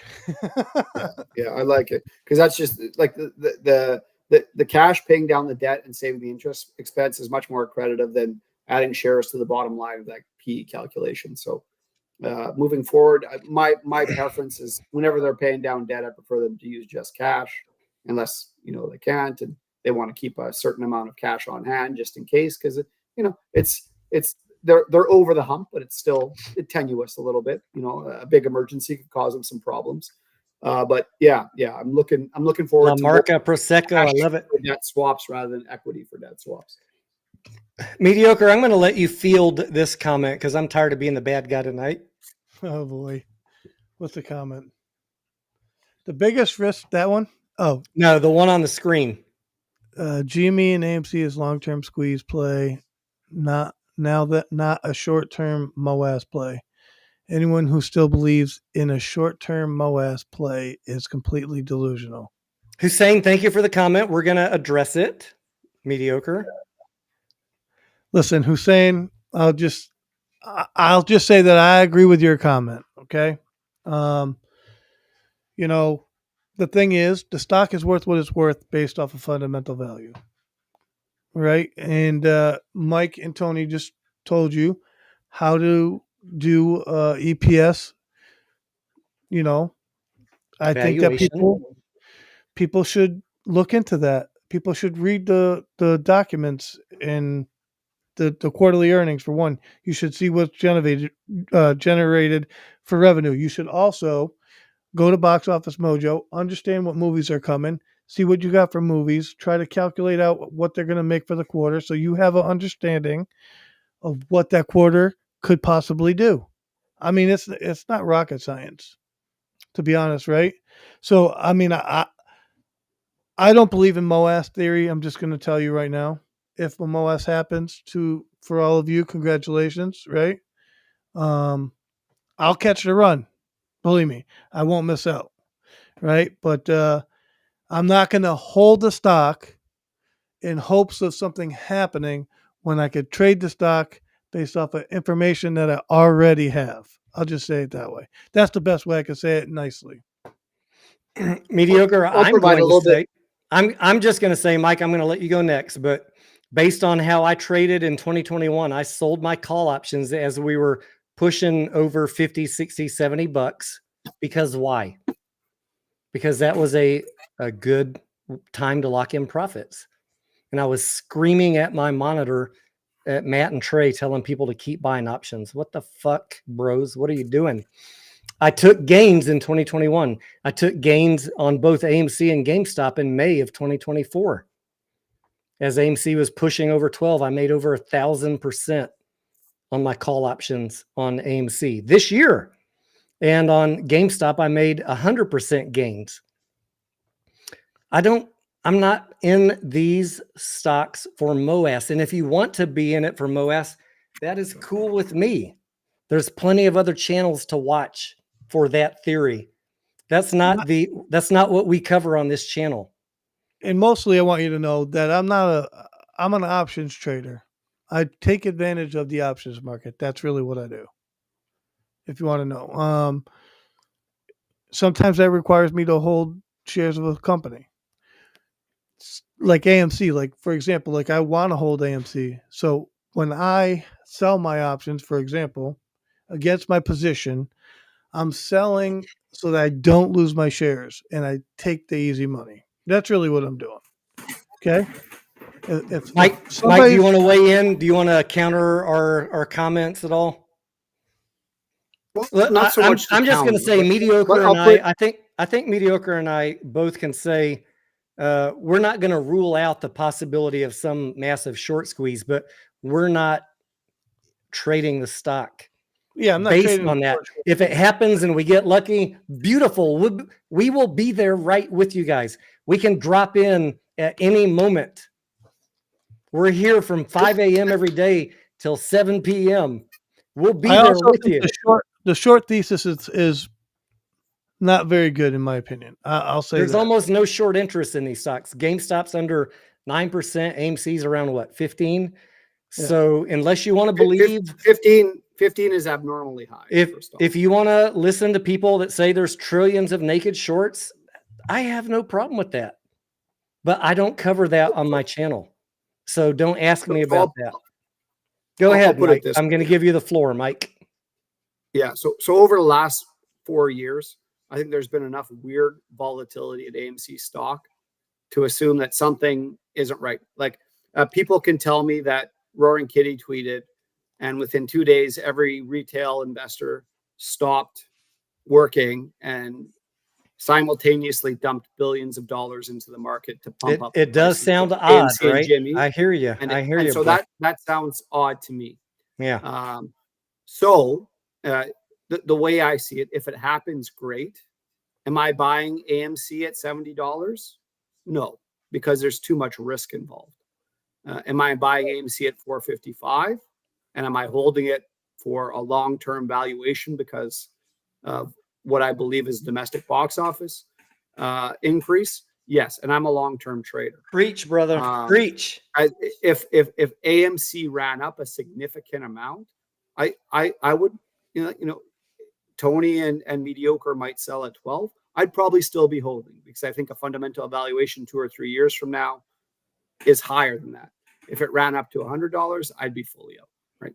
Yeah, because there's no fundamental evaluation that I think that matches that. So, like I said, if something like that happened, thanks. I'm going to buy my Lambo and I'll drive down to Texas, Tony, and I'll come visit you.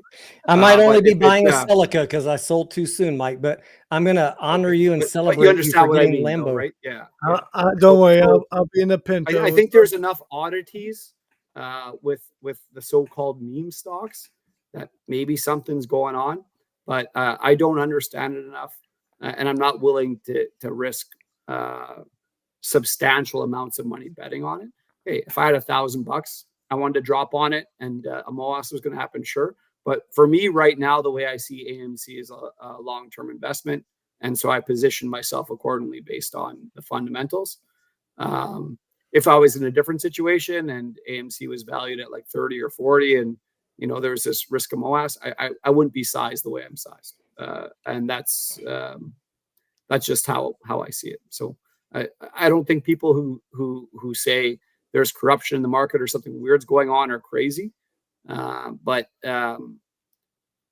you have to manage your risk, because if there's corruption in the market and something crazy is going on, well, there's people with trillions of dollars that are controlling the market, so you ain't going to do shit about it. You know what I mean? So that's just basically how I do it. Manicio72 says, remember when I told you when you first started working for me? What are you talking about? When I first started working for you? Oh boy.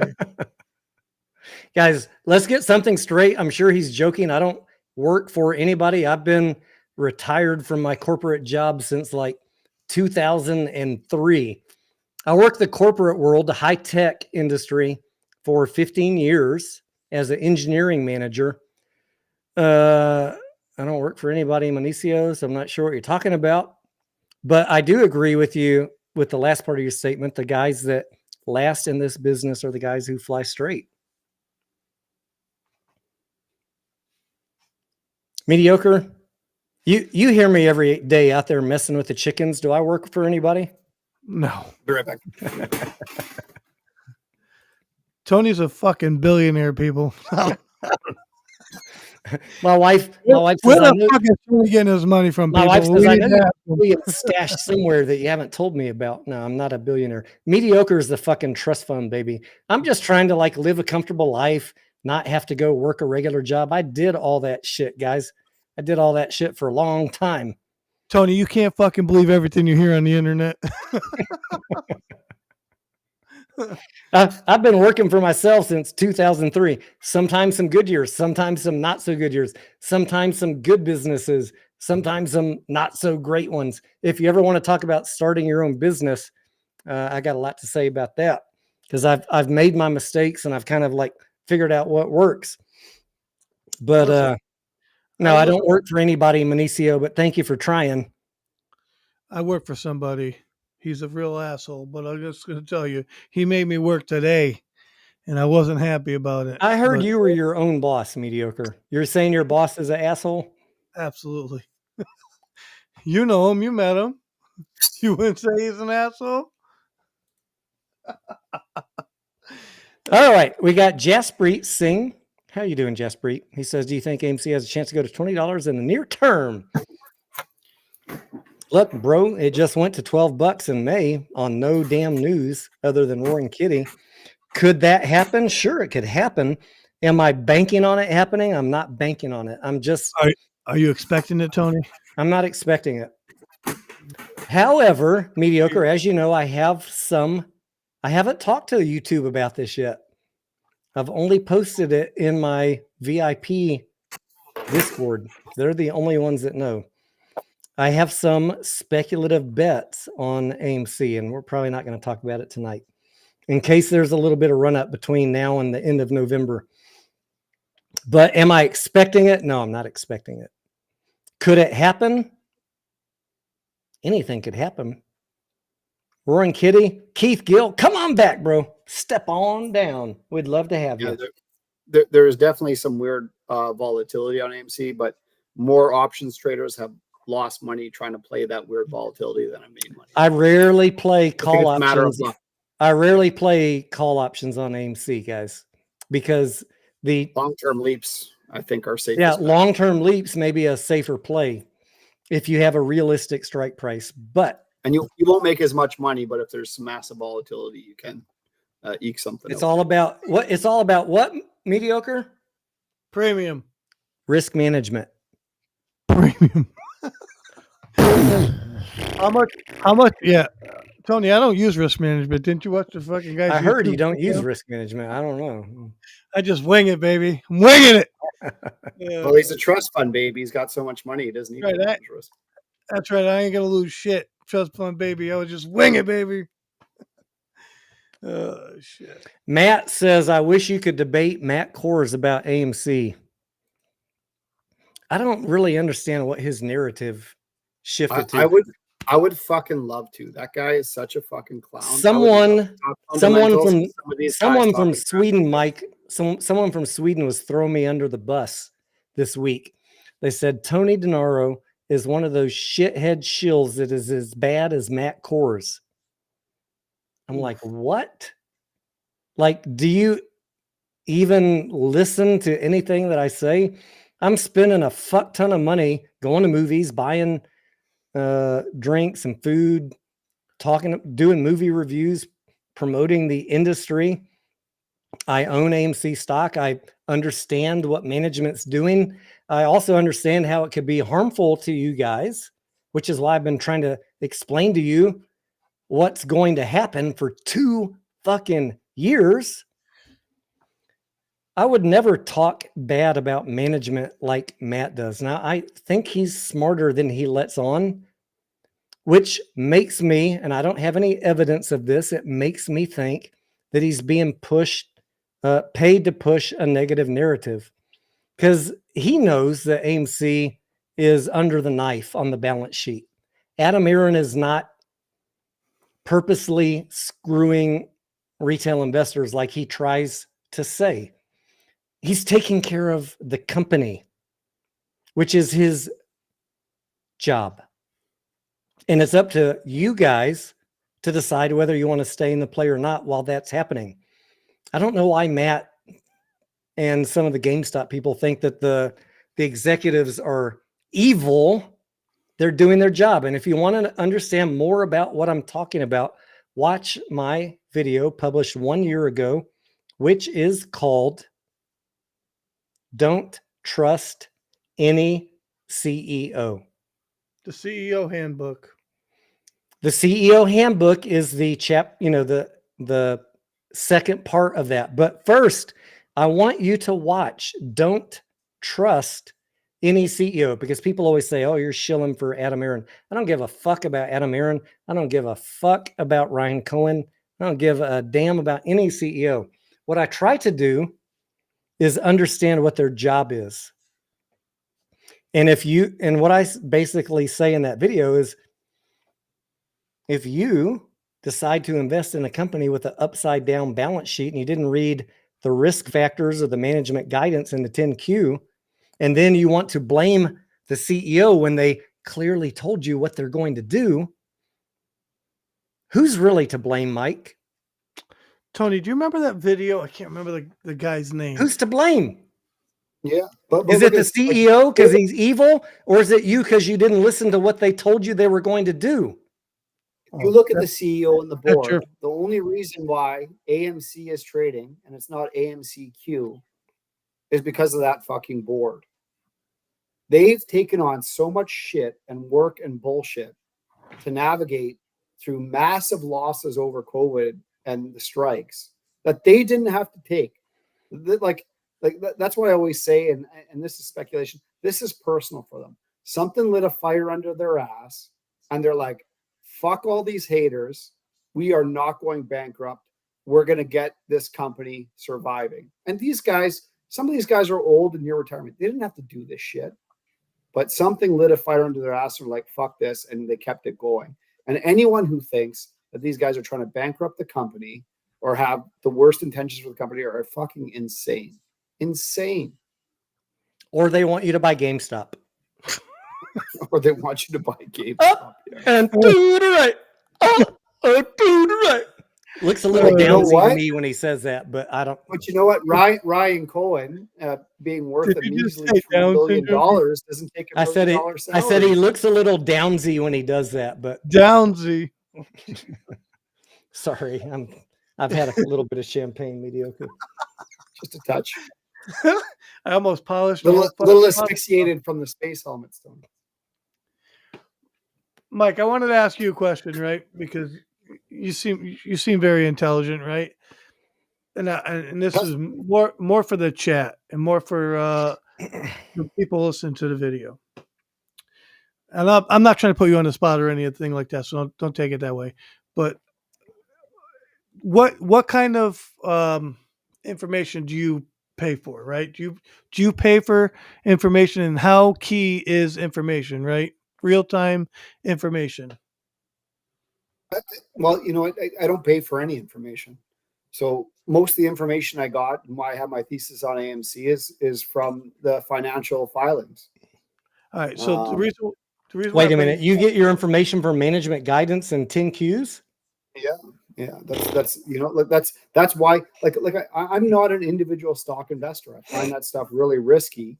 Like I said, I got caught up in the hype of the squeezes with AMC and GME back in 2021. But the only reason I'm still holding them, and the only reason I've averaged down, and the only reason I was buying ape when it was $1.60 was because I understood the risk and I understand the financials if AMC got through the bankruptcy phase and got through the box office recovery phase. And I did significant amounts of research and deep dives and spreadsheet creations and understanding the box office, understanding the industry pre-COVID, understanding when it would recover, and trying to piece it all, understanding how streaming impacts it all. And there's a reason I'm here in an individual stock. I'm not a risky guy. I'm a pretty conservative investor.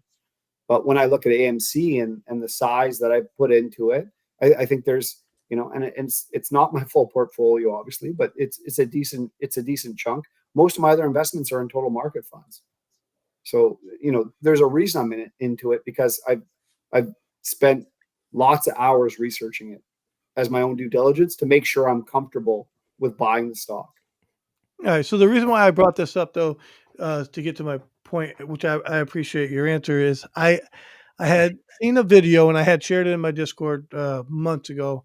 I can't even remember the gentleman's name, but the video was about basically meme stocks, AMC, GameStop, and others, right? About how AMC or apes, whatever you want to call them, investors, retail investors, have a lack of information, right? Which is true. And that's why a lot of times they lose in the stock market. And the reason why I bring this up is because I know for a fact that Tony pays for many of the information sites that I want to own myself. Okay. I'm lucky enough to be friends with Tony and I get that information anyways. But the reason I bring this up is because there's a dilution tracker for one. I really like that site a lot. Okay.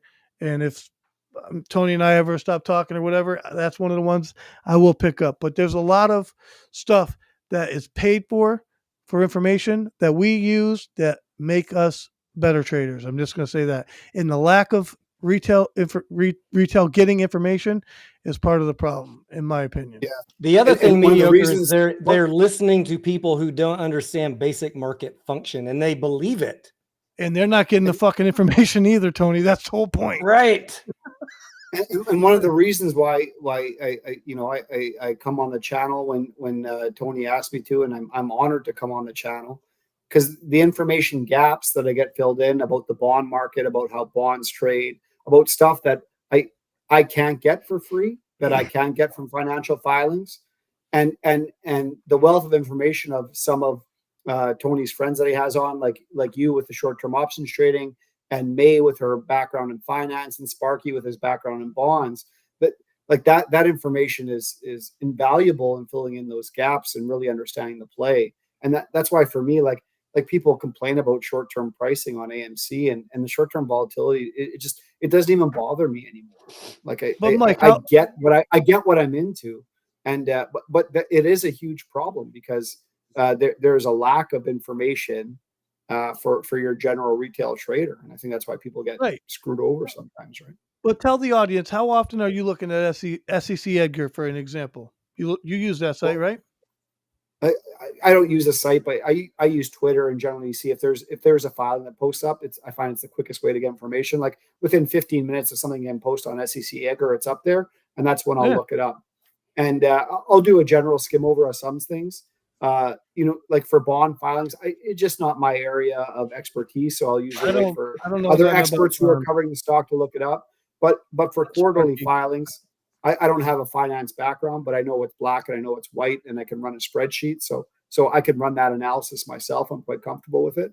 But filling in that other 20% of missing information and gaps, this channel has been invaluable in doing that. As we wrap up tonight, because we've been going for about 2 hours, I want to hit Six Sons question. Mediocre, I'm going to let you go first because I know you love this one.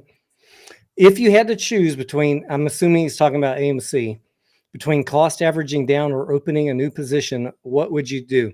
I'm going to throw this to mediocre, and I'm just going to say as a setup, we have hundreds of people in the Discord, many of them who were faced with this very decision. Mediocre. I'm just going to say this, right? Opening a new position doesn't do anything to the issue at all, right? You're still down in the other account just because you have another account with that. We're assuming when he says opening a new position, he means that you Right. still have some legacy shares. That's what I'm thinking. He has legacy shares and he wants to open a new position instead of averaging down. That's what I'm going to assume that's what he's talking about. To me, it's the same thing, right? I would say it is. Yeah. at the price level we're at today, if you're looking to average down, it's a great opportunity to do so, in my opinion, to average that your stock down. Because when are you going to do it? When we're $7-10? If we get there, right? I think we can, but then you're just burning money. Like, now's the time at these low prices, if you're trying to average down, to do what you could do, but do what you can afford to do if you're willing to do that. I mean, I'm not telling you to do anything. I'm just saying, if it was me, I would be averaging down. I would also be learning the wheel strategy and trying to basically take the shares you got and allow them to generate you new shares for free. That is what I try to help people do. I'm going to answer the question, mediocre, in light of a future Series 65 test graduate. I'm being positive that I'm going to pass the test here in a couple weeks. And one thing that they hammer home, if you're going to be a financial advisor, is to understand the person that you're talking to. How's their portfolio look, and what is their risk tolerance? Is that a fair foundation that we could start talking about this Absolutely. question? Risk tolerance is a big thing. Like, how much are you? So, Six Sun, my answer to you is going to be kind of like thinking about a couple things. What's your overall portfolio look like? Or is this your only play? If so, your only play is highly speculative. First of all, you're invested in a company that has trailing 12 months negative earnings and is said for 3 years that they're going to dilute. So we have our thesis about the forward improvements, and I wholeheartedly believe in that the All based off the box office. The box office is going to get better. I think the earnings are going to get better. That's my belief. That might not be true, though. It's just my opinion. It's not a known. Exactly. So, Six Sun, I'd need to know and I don't want you to answer, but just like generally, as I would think about how I talk to people in my Discord about this, what's your portfolio look like? You should have a balanced, diversified portfolio. 90% of my investment is not in meme stocks. That's how I sleep at night. Meme stocks are my fun, my day-to-day, because I enjoy gambling. So that's my risk management. I silo and always have my meme stock investment to a small percentage of my portfolio. And any dipshit on a GameStop channel who tells you should only invest in one stock, run the fuck away. That is horrible financial advice. And it is financial advice. Like, why are you guys listening to these dipshits? However, that being said, you need to look at your overall portfolio. You need to diversify your risks. So if you have free money coming in, you have to decide what's your risk tolerance. Do you want to double down on an already risky play? Because that's 100% of your gamble. Or do you want to put it in something that you might only make 20% on over the next year, like a blue chip? Or, sometimes I find blue chip value plays where we make 20 or 30% in a couple months because we pick them up when they're cheap. It's a difficult question to answer with, personalized to any one person. because I don't know your portfolio and I don't know your risk tolerance. And if you're going to be one of those people that says, I want to sue everybody on the fucking earth if what I want to happen doesn't happen, then do not invest in AMC, because you're not a risk tolerant person. You don't understand the play. This is high risk. Invest in an ETF that matches the index. If you're a risk tolerant person, you might want to average down, because I mean, our general thought, like mediocre and me, Mike might have a different thought, but our general thesis, the way we approach this is not going to $1,000 anytime soon. So I don't know if you can average down from 40 to 8, Even you if might it be takes able you to, 5 you years. might be able to come out okay. I don't know. I mean, there's a lot of ways to analyze that question, but hopefully that provides some color. Mike, do you have any thoughts? Yeah. So the biggest part of investing is risk tolerance, like you said, and that's individualized for each person. So the only thing I can really describe is how I've managed my strategy, and this is based on my own risk tolerance, and people have to figure out what that is for themselves. Right. So, in my opinion, with AMC, I'm averaging down. So I usually do a buy every 2 weeks or once a month of the stock price. And I only average down after doing a financial analysis of what I think a very conservative estimate of what the future stock price of AMC will be based on the future box office and the amount of returns I want to get. Right. So the second the stock price goes over a certain value where I don't think I'm going to get the returns I want to get, I will not be averaging down anymore. I will be holding. Right. On top of that, because in my opinion, I think AMC and some of the meme stocks can be quite volatile on occasion and act a little bit weird. I have about 10% of the money I've allocated to AMC in long-term reliefs in options. And I do that personally to play volatility. So if we see some crazy volatility, I can make a little extra money. I put that aside. If the stock price tanks again after, I can continue averaging down. If it doesn't, then it goes back into my ETF portfolio. And, everything's fine. So for me, as long as the stock is under a certain price where I think I'm going to beat S&P returns over the next 2 to 3 to 4 years, based on my analysis of the future box office potential and AMC's earnings based on their filings with the SEC, that's how I manage entering into my position. And I can tell you guys, I talk to people that are way more bearish than us on a daily basis. And even they are saying that like under 420 seems like a pretty good entry. Like I've showed you guys my buys over the last 2 months. On, if you watched any of my recent videos, I started buying on this latest cycle around 420. I added some around 460. I added some more around 437. Could it go lower? Sure, could go lower. But that's why I average in. Yeah. But so what I'm looking at is how do the financials look? What's the box office long-term outlook? I'm not worried about day to day. The thing that could rug pull us is a complete World War III market crash, right? Look, if the market crashes, that's short term too, though. If the market crashes, everything is going down. That's why I keep some of my portfolio in cash. Yeah. Okay.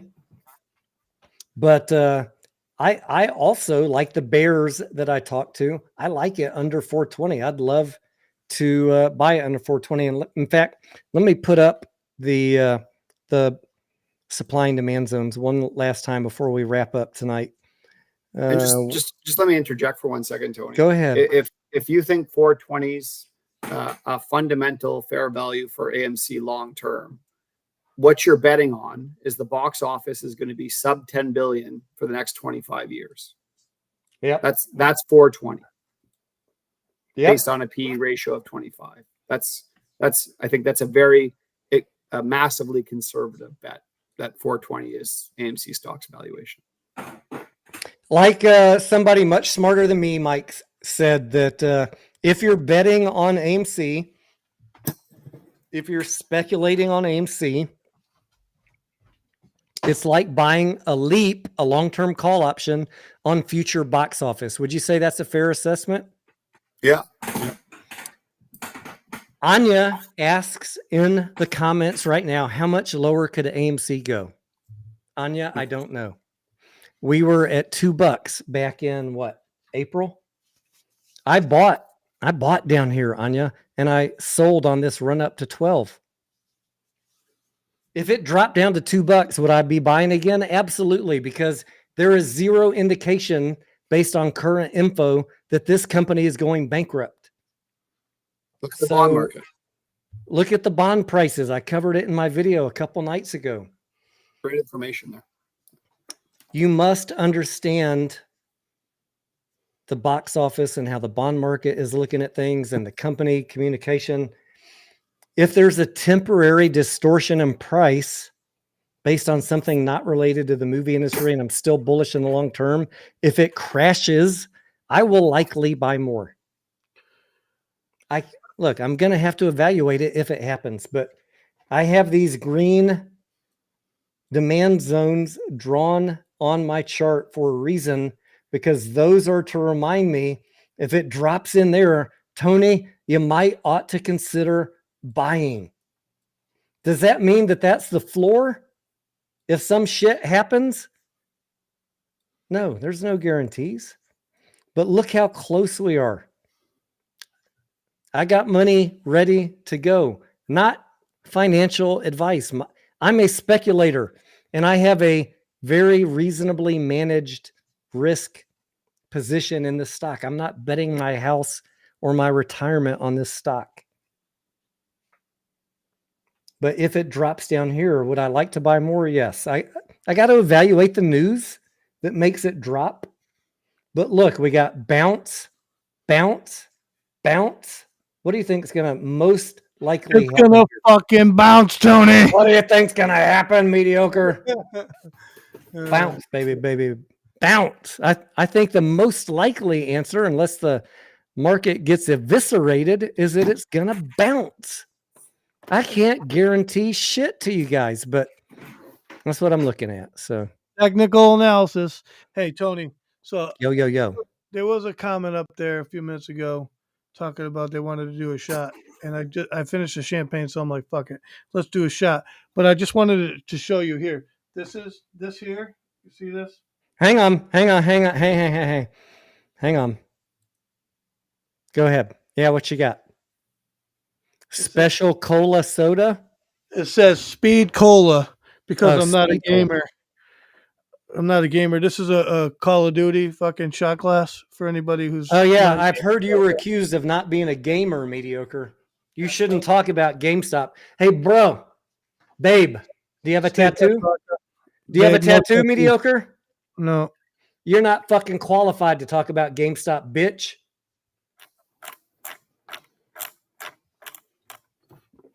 Booyah! All right.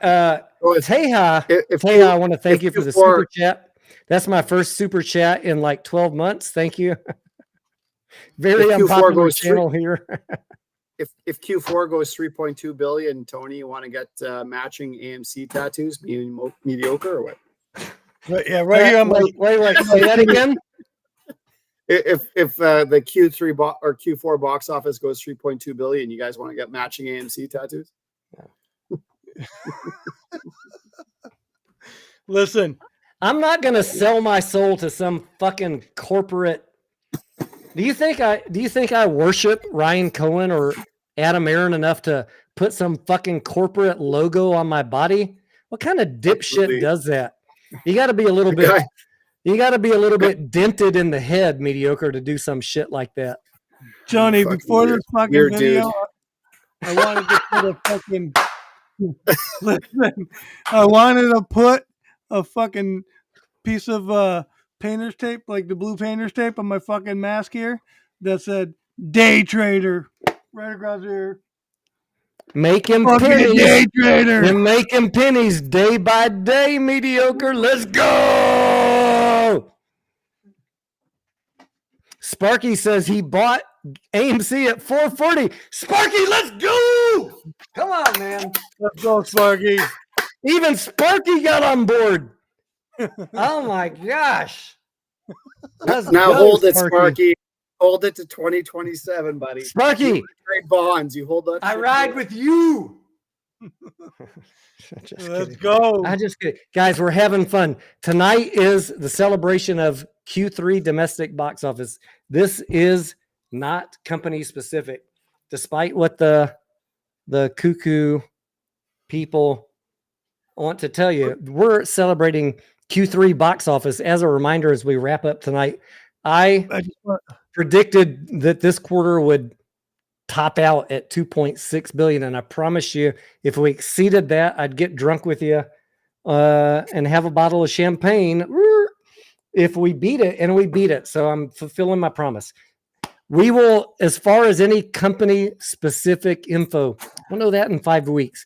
We might break out the astronaut helmets again, mediocre, in 5 weeks, but tonight is not about a company. I want to be clear about that, because the dummies, they do not talk about the AMC.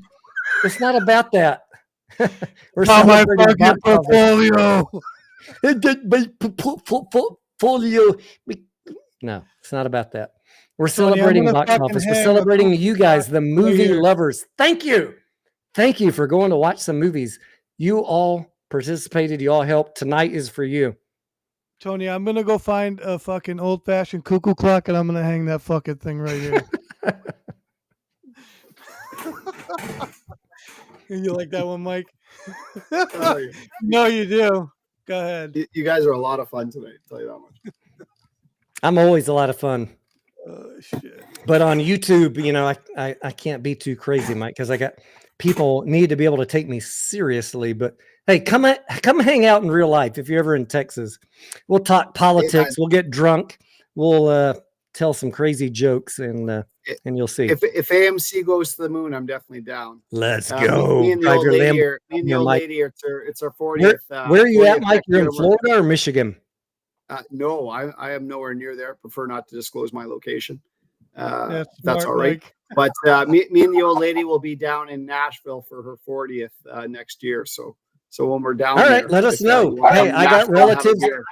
I got family in Nashville now.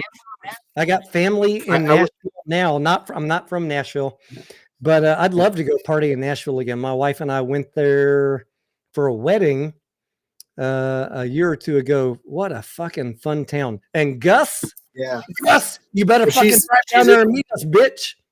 Yeah, bitch. She's a big country fan, so we're gonna go down for a week. We're gonna hit up all the tourism and Grand Ole Opry and stuff for the first 5 days, and see if we can call on a bunch of friends to come down for the weekend and go party in Nashville. So I'll It's let you know when that's happening. You want to come Hey, join us? I just you're want to good tell shit you, on this, for sure. I got to tell you guys a story about my buddy Gus in the Grand Ole Opry. Hmm. Yeah. He used to work in construction, and so he was working down there at the Grand Ole Opry, and he actually been on that stage, and he sang a little jingle. Yep, it's true. That was Historic, man. It's pretty fucking cool. I have been to the Grand Ole Opry, fantastic venue. When I went with my wife a year or two ago, it was closed on the weekend that we were there. So I didn't get to take her, but I would love to go back. And Mike, please, I'm serious. Let me know when you're going. We're down for a trip to Nashville anytime. It is the Hey, Tony, second best party I'm in- city. It's the second best party city after Austin, Texas. I'm in possession of a redhead as well, similar to you. So I'm sure very they would nice. get along just great. Very nice. Very nice. Blonde hair, blue eyes. Redhead, blue eyes. Yeah. Oh, you got a gem. You got a rarity there, Mike. Enjoy. She is a gem. She is unlike any other. They're a little bit difficult, but they're worth it, huh? Yeah. Well, it takes a lot. It took a lot to keep me a single lady man, but she did the job, and I'm quite happy where I'm at right now. So. Anya says Gus will bring the moonshine. Let's go, Anya. Anya, you come down from Maryland and visit us too. And I think I told you, Anya, my wife's best friend lives up in your area in Maryland. And next time we go up and visit her, we're going to come say hi to you, Anya. And guys, unless you're one of the crazies, if Popcorn Project not included, if y'all are ever in Texas, let me know. In Austin specifically, I'm always happy to meet you guys. I'm the same fucking person in real life as here, not paid by anybody. I'm just a retail dummy like you guys who has the luxury of being home 20 hours a day to read filings and try and knock some common sense into your heads. He must be Because selling. I want you to win. I want you to fucking win. Tony, And everybody hates me because I want you to win, and I don't kowtow to their conspiracy theories. When we do 3.5 billion in Q4, Tony, we're gonna be doing nothing but winning. That's what we're gonna do.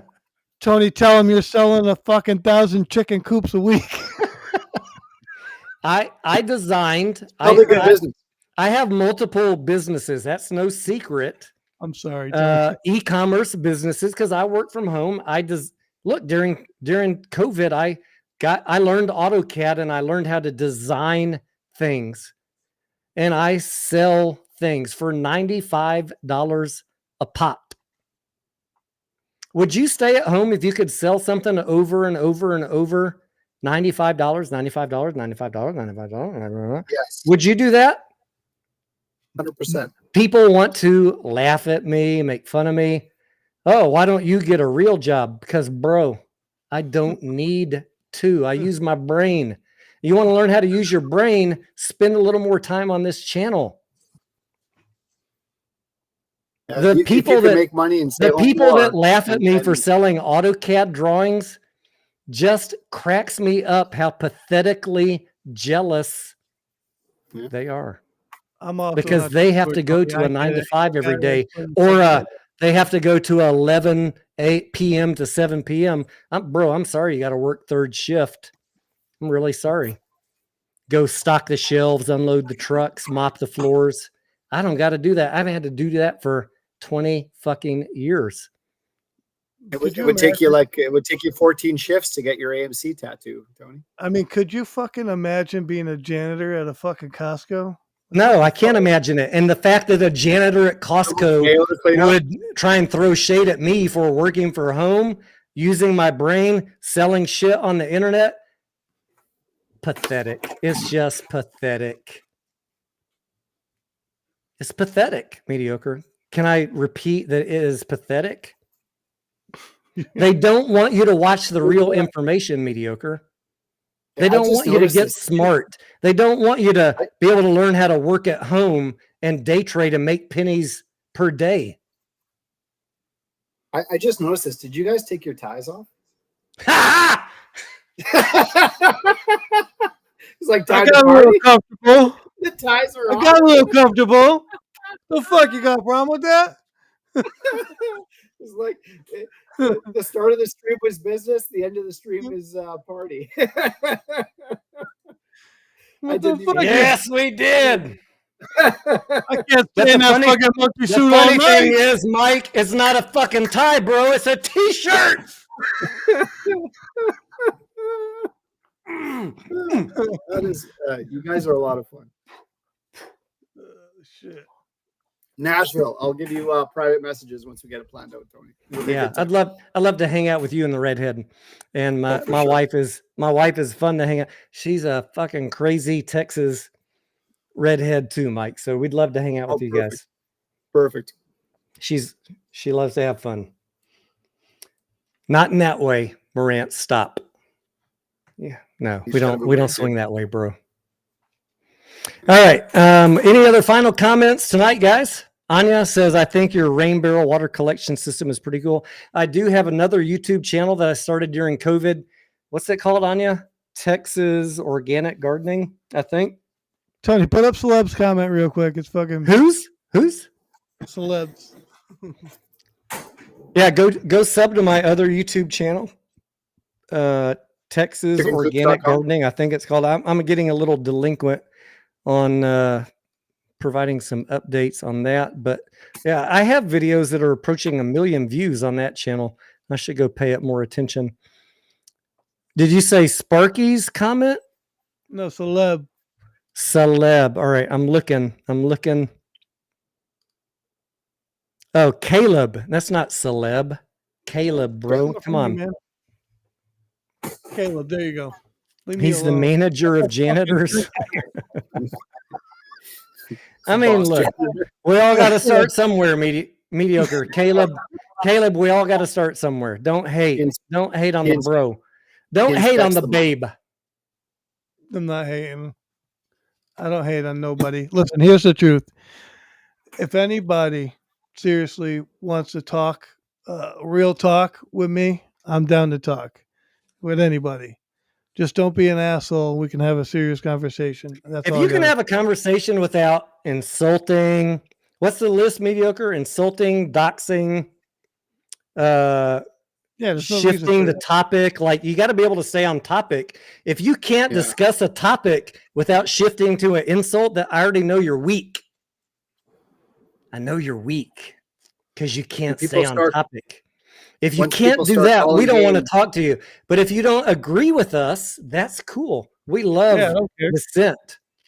But be an adult about it. The problem is most people can't be adult. They're fucking juveniles, whatever. You know what I'm trying to say. YOLO Ono's in the house. What's up, brother? To put another shrimp on the barbie. Go ahead, Mikey. That's why my bullish one's so strong. And just like when people start calling you names and insulting you, you know you already won. You know you already won. They exposed their weak side. They turned their underbelly up. The people that do the insults and the doxing crack me up because they have nothing meaningful to say. Fucking address the DD, bro. Come on. Address the DD. Math and Finance 101 is not hard. Address it head on. I dare you. And don't fucking talk to me about book value because I will mop the floor with you, you janitor. I want to say to Caleb, you work a third shift job. It is what it is, brother. No, I'm not picking on anybody. Like whatever you have to do to take care of your family is what you have to do. Right. And that's the way that I've worked a third shift in the past. Caleb, I worked a second shift job. My wife has worked overnight shifts because she chose to. There's nothing wrong with working third shift. No. But the people that's, there's people that say if you don't work a real job, you're nobody. Don't listen to them. Aspire to greatness. Aspire to figure out a way to do it for yourself. It's tough. It's tough doing it for yourself. I'm not going to lie to you. It's fucking tough. But look, I've worked all my fucking life. I've worked 2 jobs, been in the military, and gone to college all at the same fucking time, including working second shift. And dabbled in acting. How many fucking people in our Discord, seriously, how many people in our Discord trade as a way of life, as a way to survive? Very few, a handful. Right. Is that fair? A handful? I mean, would you say that we're surrounded by people who don't work as well? Just trade? We have some that just work from home and trade, but I mean, the majority have a regular job, mediocre. No, I agree. The majority does, right? I'm not saying that. I'm just saying that there are people who make a living off of trading. I ain't one of them. And why is that such a bad thing? Like, why am I so hated because I work from home? I have e-commerce businesses and I trade and I do 1 or 2 videos a week. Why does that make me a bad guy? I still work even though people think I'm a trust fund baby. Believe me. The biggest part is who gives a fuck what other people think. I don't care. Believe me, I don't give a shit what they say. It is mostly amusement for me what they say because they don't know even shit. Even to that person who said that, who did that, right? I'm just going to tell you, look, I will help you if you really want to know. I will too. Discuss shit with you, seriously.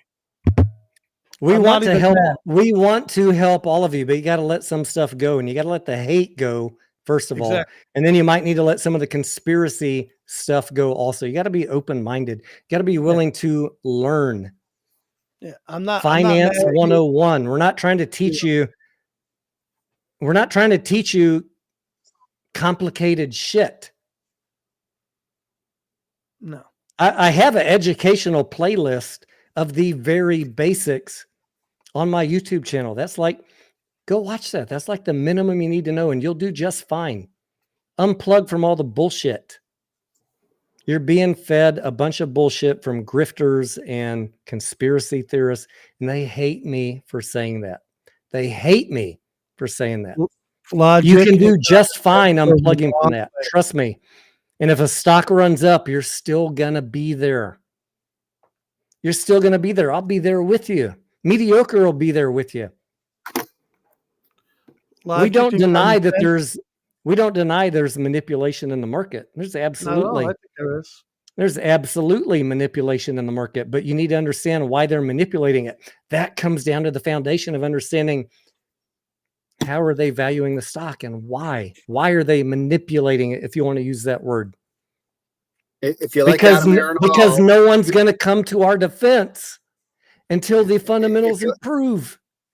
if you like Adam Aaron at all, has said the best way to get shorts to cover is to improve the fundamentals of the business. I want to close by saying this. No one is going to come to your defense until the fundamentals improve. The shorts have a field day because there's no one willing to go in and buy it until the fundamentals show that it's underpriced. That's why I want to buy it. GameStop, AMC, whatever. I only want to buy it when it's underpriced.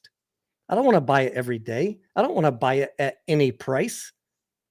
Use common sense. Understand how they're analyzing it, and you can know where it makes sense to buy. Look at fucking Sparky. Sparky bought at 440. Ding, ding, ding.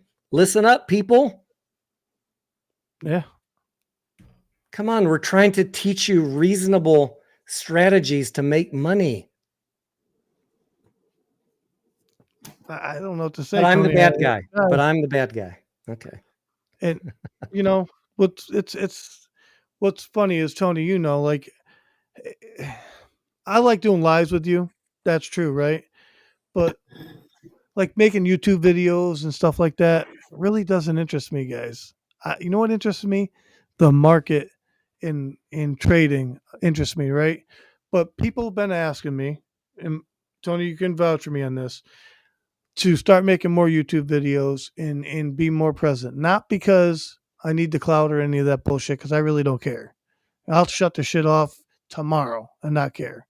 But I think people actually want to hear the stuff that we're talking about. And so people want me to come out and talk about it. And so I think I'm going to do more, just to let you all know. I hope you do, Mediocre, because you are a sane voice in this community of crazies. I hope you do. And Mike, keep on being a force for good. Yeah, Mike. Appreciate you, dude. You not only are you bullish, you're also sane bullish. You're like chaotic good, Mike. Tell the truth, even if it means your death. That's what they say, right? Right. Diatog says, Tony, did you happen to share how you calculated the price per share AMC got in their latest debt deal? Yes. I don't know if I shared it, but maybe in the Discord I did. But take how much they spent minus the cash. You got the remaining amount, and then divide that by 11.01 million shares or whatever. Comes to about 448 per share. Does that sound right, Mike? Yeah, yeah. So whatever they Somewhere around paid 50, off, yeah. whatever they paid off minus the cash, you got a remaining amount, divide that by the amount of shares.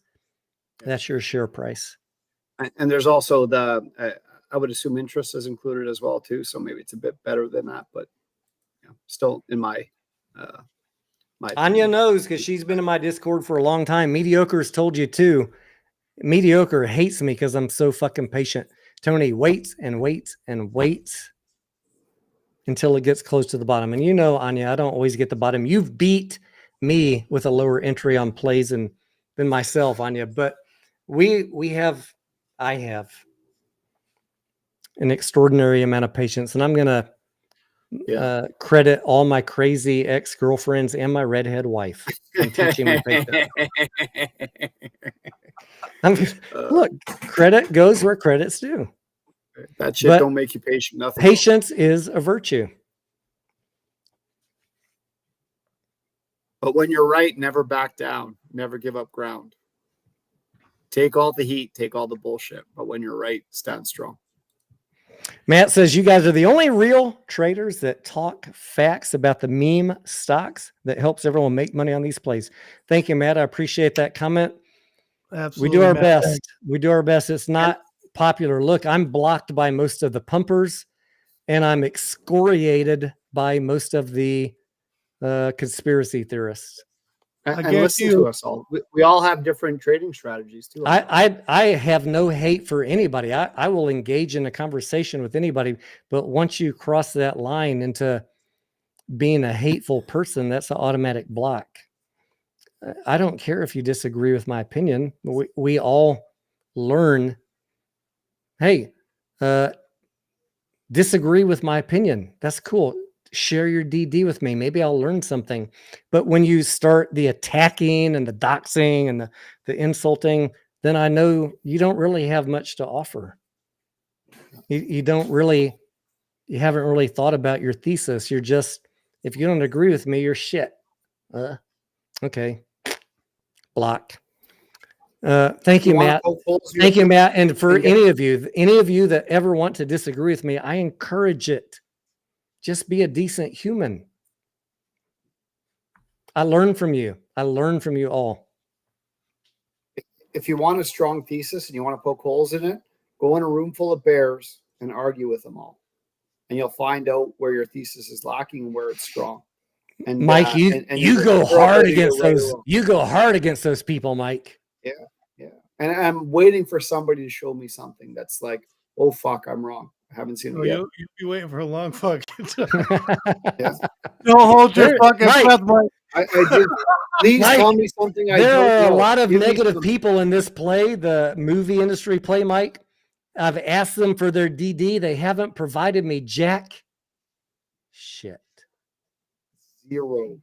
They haven't provided me jack shit.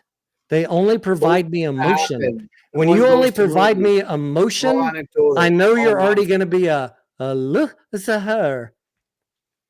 Because I'm sitting you know what? strong at 440. But the second I enter My a cost room basis and- is the and current someone price has- of the stock. What's my risk from here? What's my Good, risk Mike. from But here? the second I enter a room and someone, the second I enter a room and a bear says something, and I'm just like, "Fuck, you're right."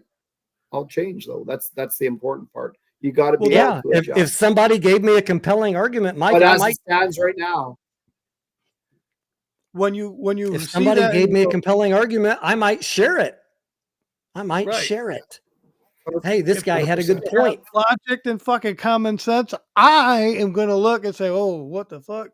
But if you want to talk about retained earnings, get dumbass. the fuck out of here. Know what the fuck you're talking about? Get the fuck out of here. Come on. AMC lost money in 2021. No shit, dipshit.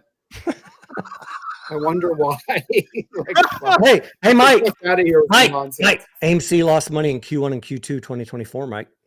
No shit, dipshit. I don't want to hear They're any. fucking I don't want to hear any Mike. excuses. That's what they say, Mike. I got this fucking. I'm recording. I don't want to hear any excuses. They lost money in Q1 and Q2.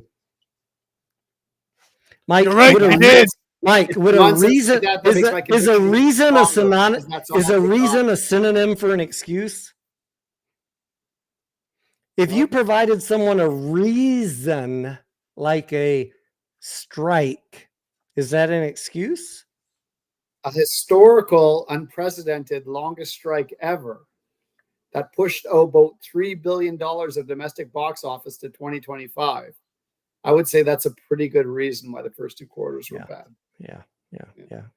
Somewhat decent. You're exactly maybe right, reasonable. Mike. It's not a Maybe you fucking gotta take that into excuse. It's a account. reason. And if you can't understand reasons, go buy GameStop at $23 a share. And good luck to you. Or if you do, sell calls on it because the premiums are still pretty good. Sell puts, maybe. I mean, buy puts. Yeah. Buy puts. If you think this stock is going down from here, go buy puts. That's what I would say. And post your screenshots. Otherwise, shut the fuck up. That's right, because selling fucking puts is fucking bullish, Yeah. people. Selling puts is bullish. I'm saying if you're gonna smack talk AMC and you think the box office is not gonna recover, don't fucking come at me, bro, if you ain't posting your screenshots of buying your puts because you're a fucking pussy. You ain't doing shit. You ain't doing shit, bro. And you, with all your expertise, is right. Well, everyone in the industry is completely delusional. Right. Tell me another fucking story. Like, tell me the sky is green. Sure, motherfucker. I don't think so.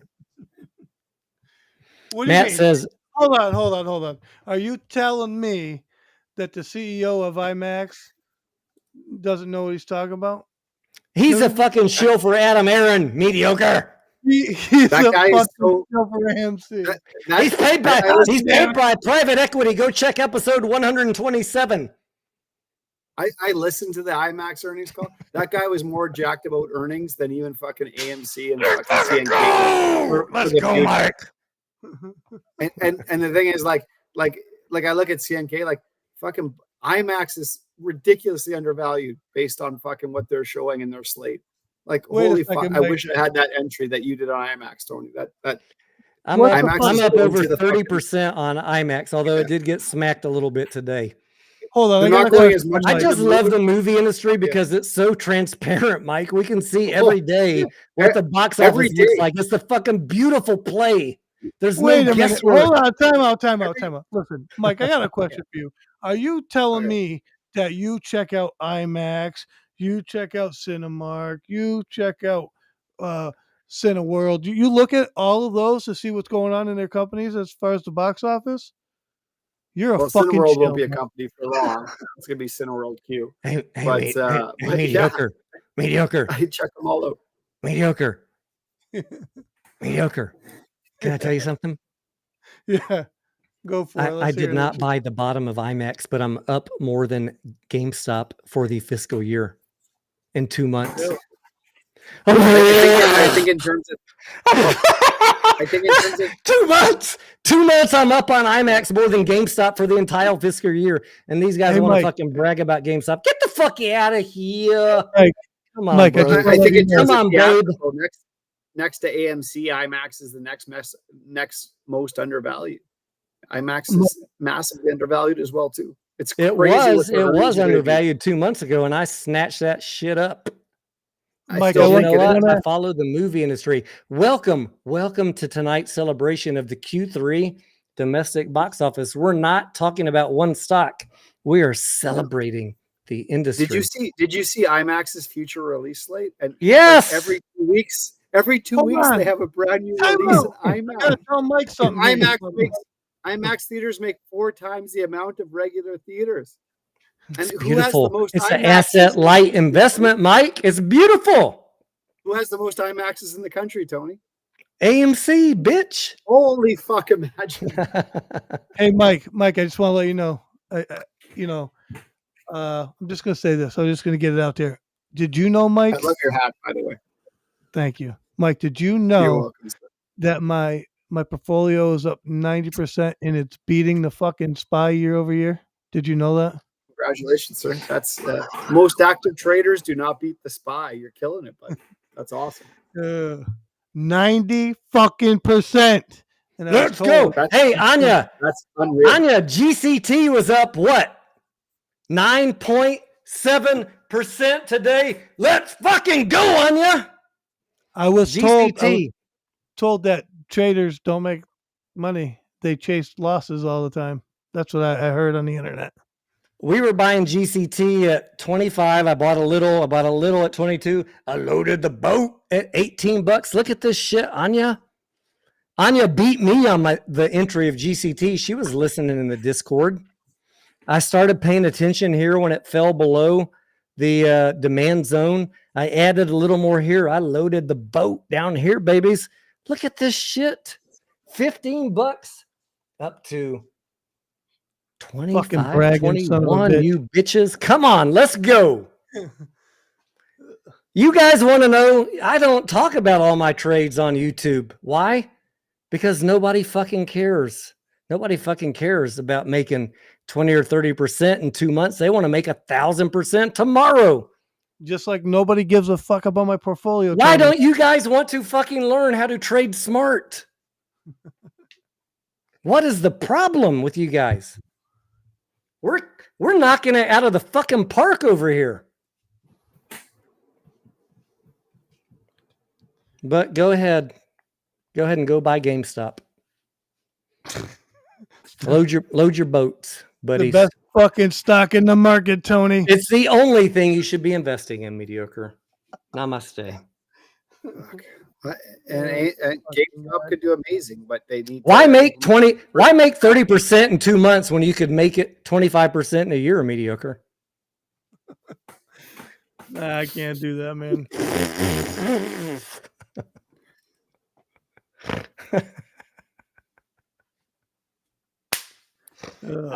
I can't with these dipshits, man. I just can't. Jesus Christ. On a serious note, though, I think the three of us can honestly say we're willing to help anybody as far as learning and understanding market mechanics and the way shit works.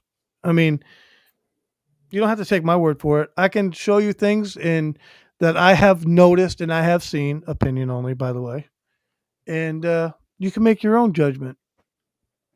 But if you're not willing to look and use common sense to at least fact check what I'm saying, I don't know what to tell you. And just be aware of your strengths and your limitations. You want to talk to me about AMC's statement of operations. I'll run through those numbers like a motherfucker. You want to talk to me about AMC bonds?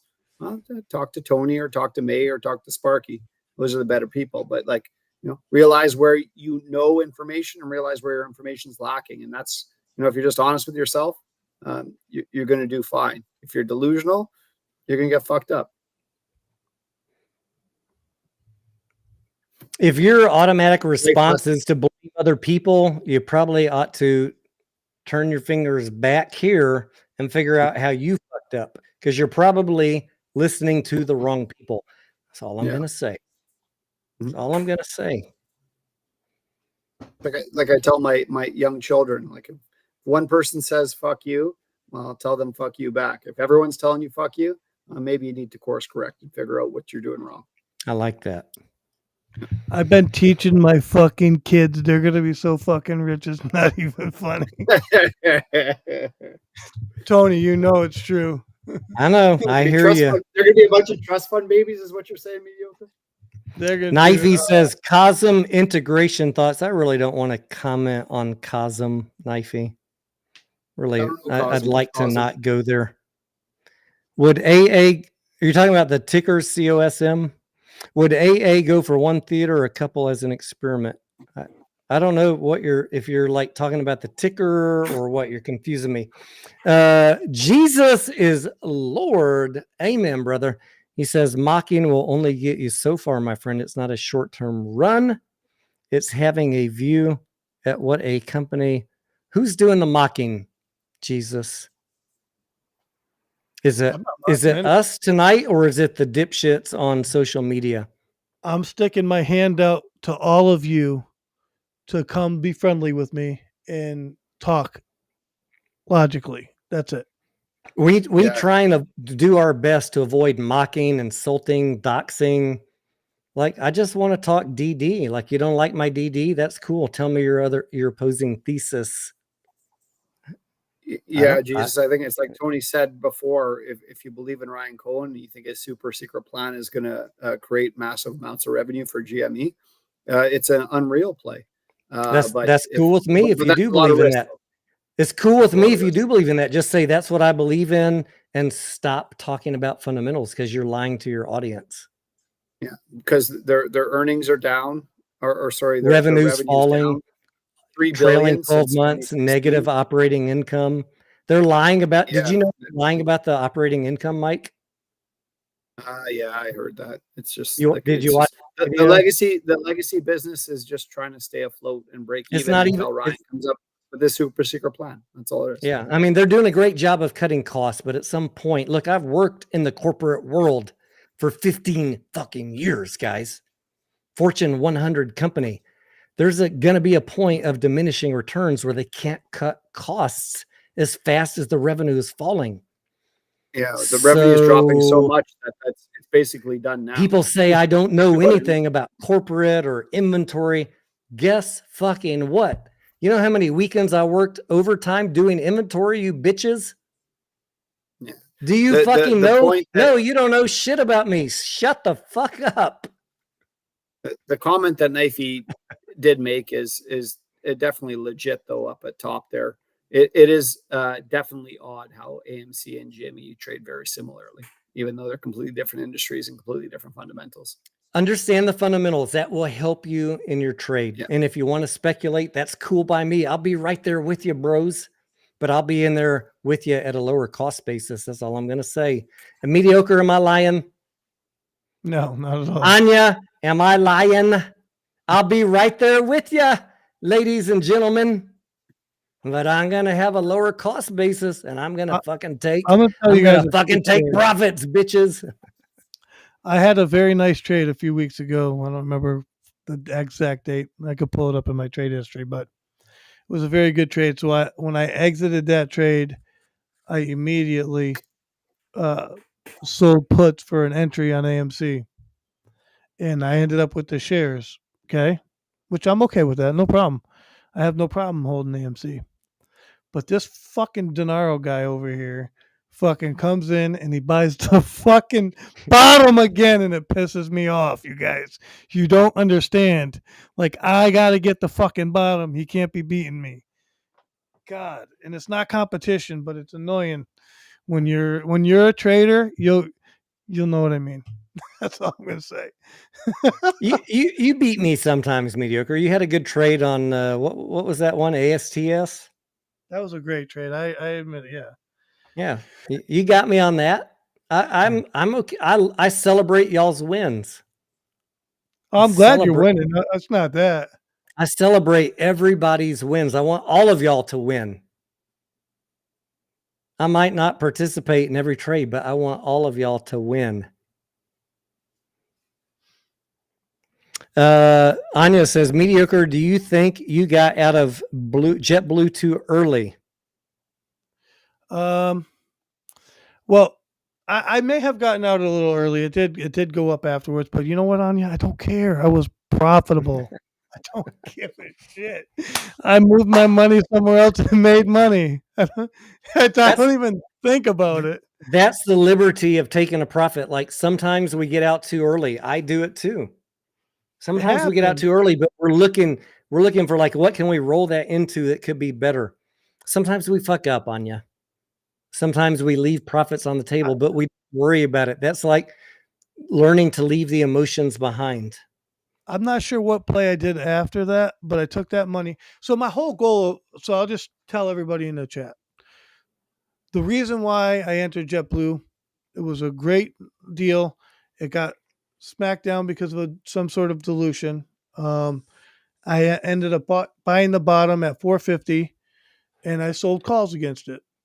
When I exited, the reason I was doing that and not AMC is because AMC was trading between 5 and 530.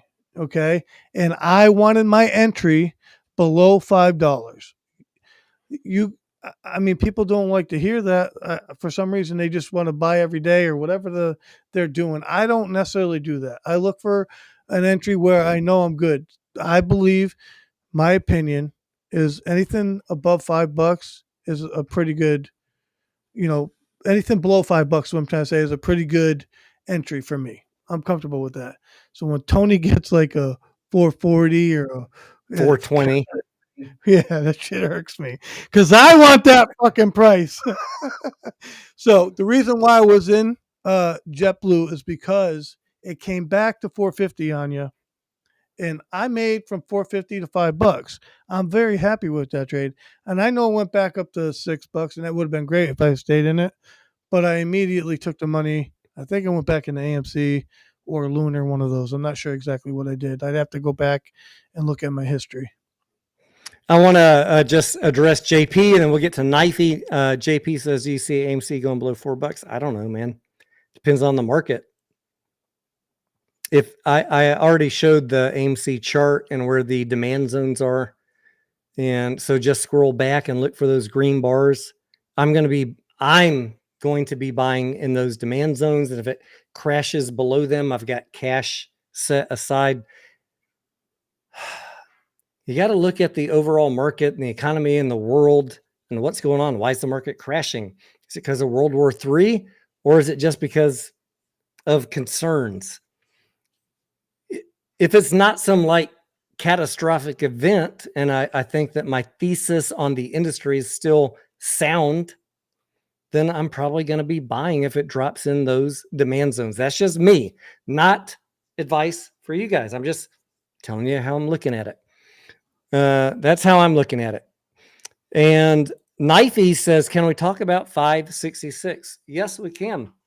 Adam Aaron said that after the debt restructuring, I heard him at the Variety Tech Conference. He said that at 566, 414 million of bonds will automatically convert.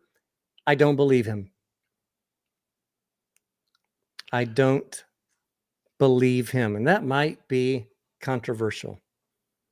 Mike might be wanting to strangle me right now. There's probably a couple AMC YouTubers that fucking want to slit my throat for saying that. But guys, I'm just going to tell you, I've read the documents, and it says at the, what's the word? At the, it's the bondholder's choice when they convert. At the option of the, option is not the right word. Mike, help me out. The bondholders decide when they convert. The threshold is 566. That is true. Right. It But could go higher. the bonds are trading at premium to par, which means there's some value to the capital appreciation above 566, which means that they probably aren't going to convert at 566, despite what Adam Aaron said. And I could not find any wording in the documents that said automatic convert. Now, the higher it goes above 566, the higher it goes, the more likely they are to convert, because they could capture that capital appreciation above the strike price. Yeah, like, no, I'm not mad at that comment, Tony. He might have just been simplifying it. I think he was or he might have simplifying. misspoken or whatever. But if I owned those convertibles until 2030, and I had more sophisticated tools than the spreadsheet I run on AMC's potential profit and earnings, I would sit there and collect my bond payments, and I would not fucking touch those convertibles until like These guys have 2028 way more or tools, like, to 2029, figure out how to because the profit stock off could this be shit till valued 2030. at like, yeah, the stock could be valued massively higher from now if the box office. If you were a performs. bondholder and you thought this I would thing was bet going to $15, would you want to fucking automatically convert at 566?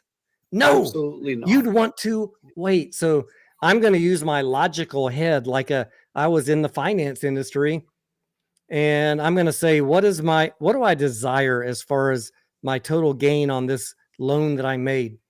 Do I think that I should jump out at 566, or do I think that the industry and the company are going to improve and I could jump out at 8, 9, 12, $15 and 3x, 5x my gains? I want you guys to think like that. And I want you to read the documents yourself. And I want you to tell me if you see anything that says automatic convert at 566. Sparky says Cinemark bonds are at $200 price. Yes, Cinemark bonds are Cinemark convertibles are well past the strike price, and they've not converted. So for all of the clickbaiters and the people, 566 or the new fucking clickbait talking point. Come on, guys. These people don't know what they're talking about. Show me in the documents where it says automatic convert at 560. I'm just going to say, show me. If I would love you to prove me wrong. Prove me wrong. Prove me wrong. Prove me wrong. The more important part of that interview that I think everyone's glossing over, Tony, was the comment that he made that part of this debt refinancing included a clause that they could refinance in 2026. Yes. Potentially when the bond, when the company's financials are better and the bonds are upgraded to a date even further out Yeah. than Beautiful. 2029 and 2030, which would be a massive savings Yep. on AMC's operation statement. I'm which still would- looking for the words that say that, but yes, I heard him say that. And So if that's the case, that could be massive. That, like, starting 2026, that could be a massive improvement to AMC's financials. I think the I whole don't know if that's the case or not. 566 thing is mostly Yeah. irrelevant. Like, who fucking cares?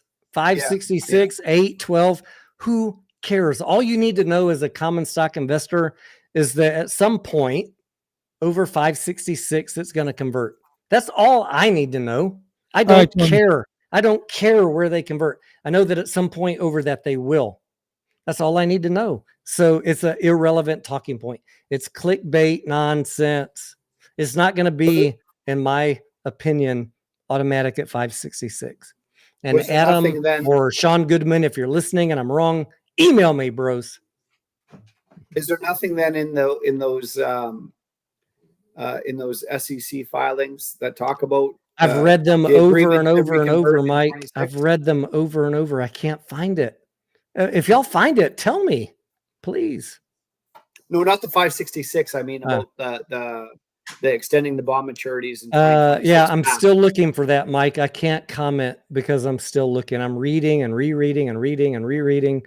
It's like 200 pages, these damn documents. That's Tony, why don't I'll leave it to you guys. Saves me some time. Well, I'll let you and Sparky and me dig into that, and if you guys find anything on that, because that point to me seemed the most glossed over, but the most bullish out of everything he talked about. I'm looking. Mike, if I find it, I will send it to you. I want to find where it says if conditions improve, they can refinance the debt. I want to find In that. 26, yeah. Yes, That would but be huge, because all of a sudden I spent a day looking. I haven't found it yet, but good Lord, it's a fucking lot of reading, Mike. No one wants to do that dirty work. No, They don't make it easy on us. No, they don't. They don't make it easy on us. No. well, Tony, that's why I provide you all the views on your YouTube channel and generate you about 3 cents of income a month. If I find it, guys, you know I'm going to tell you. If I You know find what it, else I we will don't tell you. got? I haven't given up. We don't got But a I like that fucking point. AI bot to fucking read it for us and trade for us either. Oh, that's what that reads 7 points. 7 points of data from each filing. But yeah, that one was the most intriguing to me. But until I see the paperwork or until you guys tell me otherwise, I'll just. I'm not going to comment on it, Mike, until I make up my mind. But so far, I'm still looking and I haven't found it. But it's probably there. I don't think he would lie about that. But Diatog says the BK says that AMC can soft call the bonds if the share price is. Yes, that is true. 140% above the exchange rate. That I do remember seeing. But that's not 566, right? We agree on that. Can you throw up a couple comments, Tony? Absolutely. What you got? Who? Throw up the Monkey Tamer Ape Heavy. Monkey Tamer Ape Heavy. Oh boy. Make it easy on a brother. All right. Is it one before that? Yeah. And then get Trees Mows right behind that. Can you just read it? Because I can't find it. All right, I'll find it. It says Tony and mediocre, not capping. We making serious money, guys. Yeah. Let's go. And then Treesmo says, heck yeah, Gus. I've been green for a couple of months now. What do they have in common, Tony? What do those two people have in common? They're in our Discord. What else? What strategy are they running? The wheel. Absolutely. Sparky says AMC soft call, but it is very rare. AMC doesn't benefit from forcing conversion before maturity. And guys, look, I'm going to say I'm not a bond expert. I'm trying to catch up as fast as I can and definitely studying for the Series 65 test is helping me catch up and talking to smart people like May and Sparky. They get a lot of hate, especially May, but these are smart fucking people, guys. When it comes to bonds, you should not discount or put hate on these people that are willing to share their time and their expertise. If Sparky says something, I'm going to give it some serious weight. I don't take everything that everybody says at face value. I'm going to do my own research and my own DD, but that's what he says. So let's see. We got Jason's General, the Pachter video. We're talking about GameStop now. Pachter video comes across as fear-mongering by individuals who are clearly afraid of the plan. Maybe so. Yeah, he seems very negative, and I don't appreciate the way he talks about retail traders. Jason, I don't appreciate it one damn bit. They're trying to stuff their skeletons in the closet. Maybe so. Maybe so. But aside from whatever Pachter said, Jason, I just try and do my own analysis, and I will publish the video probably tomorrow. And you guys probably are not going to like it. I'm just going to tell you now. I'm going to publish my Finance 101 math about the valuation for GameStop. And don't let the GameStop, what's the word, mediocre? Grifters, pumpers. Don't let them lie to you that when I tell you how to do a valuation, don't let them lie to you that that is my price target. Because when I explain to you how to value a stock, that is not my price target. I'm trying to explain to you how I'm looking at a play so that I can decide at what point I'm comfortable buying in for my risk tolerance. Because these dipshits on the GameStop channels are telling you buy every day at every price. And I think there's a smarter way to do it. Yeah, they don't understand that. Like you and I don't really have a set in stone freaking price target, right? GameStop is not going to $11. GameStop is not going to $14. But do I think I have a chance to get in at 19 or 19.50 when it's trading at 22? Absolutely. Would I rather pay $19.22? Absolutely. Would I go on a live stream every day and tell you to buy at any price? Absolutely not. Horrible advice. Do real fundamental analysis. Understand how Wall Street's valuing the stock. Get a smarter entry. That's what I'm about. I don't think it's going to $11. I don't think it's going to 4, 7, 11. These guys lie to you about me because they don't want you to learn. Bottom line. They don't want you to become educated. They want you to fucking become part of the, what's the word, mediocre? The cult. That's it. The Kool-Aid. They want you to buy it price because they need their bags saved.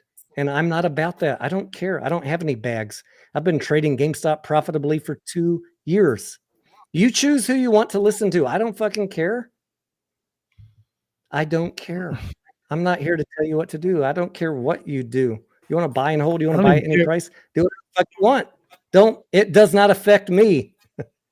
I don't care what you do with your money. What you do is irrelevant to me. Yeah, I don't care what you do with your money or where you put your money. That's on you. That's a you problem. You need to care where you put your money and what you do with your money, not me. It is what it is. You want to put it there? You want to, hold that stock? That's on you. Whatever outcome you get is what you asked for. JP says, hello, I'm in Miami, the most famous mall, Dolphin Mall. They have 2 GameStop stores that are always empty. Go there every Sunday. Hey, I don't know about, it's good to do anecdotal checking, JP. I go check on the GameStops in my area a lot. And sometimes they have customers, sometimes they don't. I talk to the employees that work there and I talk to them about a lot of things. Like I'm an investor in GameStop. I trade it. So I want to know just like you guys do. But just irregardless of that, and oh my gosh, we have a fuck ton of GameStops in my general area, like at least 20 of them within 10 miles of me. And everything is generally positive. However, the company in the most recent 10Q let us know that they're looking at accelerating the closure of stores. So I don't think that is something you should ignore. Why is everybody getting all offended with me? The Monkey Tamer Ape Heavy says the Kool-Aid Man and his minions are going to be upset with me. For what? I didn't call anybody any. If they're going to take offense because I said Kool-Aid drinkers, I don't know what to fucking tell them. Who Don't are the drink Kool-Aid, fucking Kool-Aid. Kool-Aid Man mediocre? I have no idea. I could speculate, but Anya says Tony showed that GameStop stores are literally across the street from it. We have one in a mall, Anya, here, Lakeline Mall, and literally you could throw a rock and hit the next GameStop store. I don't get that. One of them will be closing. I don't care which one, but they should close stores. They're doing the right things, guys. Don't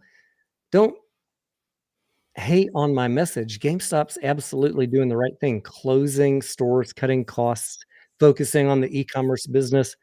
I'm on board with all of that. But these people lying to you, telling you that falling revenues is bullish, Wall Street does not look at it that way until GameStop makes an announcement of what they want to do with 4.6 billion cash. And I pray to God that I'm on board on the day that happens at the lowest possible cost basis I could get. I want to be there right there with you. And if I don't get the lowest cost basis, if it starts running, I'm going to buy it $29 just like I did in May and then sell it $60. Tony, I don't care what price I buy it at, but I'd like to get a cheap price. Aren't they the premier trading card company now or something like that? No. I've talked to trading card e-commerce sites. I've talked to trading card brick and mortar sites. They think GameStop is a joke. These people on the GameStop YouTube channels are lying to you about the margins and the revenue. They're lying to you. I spent a week, the people in my Discord can tell you, I spent a week on the fucking street doing my own DD, talking to real people in the industry. It's a fucking joke what these YouTube channels are telling you. They're lying. Or just read the SEC filings. They're lying. From the What a shocker. They're hopeful. I get it. You're hopeful. It's a new revenue stream. Beautiful. They are vastly overestimating the contribution. And how do I know that? Because I did my own DD. I'm an AMC investor. And when people said popcorn was coming out, right away they were overestimating how much money AMC is going to make from popcorn. AMC people incremental revenue stream. Yes. Is it good? Yes, but they're not making $1 billion. It's beautiful to explore new revenue streams, Mike. But 100%. People overestimate the impact. You need to stop fucking doing that because you're going to make bad decisions. You're going to overpay for stock. But Tony, I bought 40 fucking bags of that popcorn. I got popcorn expiring in my pantry, mediocre. Shit. Fuck. I did buy a lot of that popcorn. That's no bullshit. I mean, I'm just. I try and do keto, mediocre. So I got popcorn that's like past the expiration date in my pantry because I've been going to movies. I can't go to movies 15 days a month and then eat popcorn in my pantry the other 15 days a month. I'll be fucking fat. So I gave that shit to my fucking kids. I'm like, you want some popcorn? You want some popcorn? Take this shit the fuck out of here.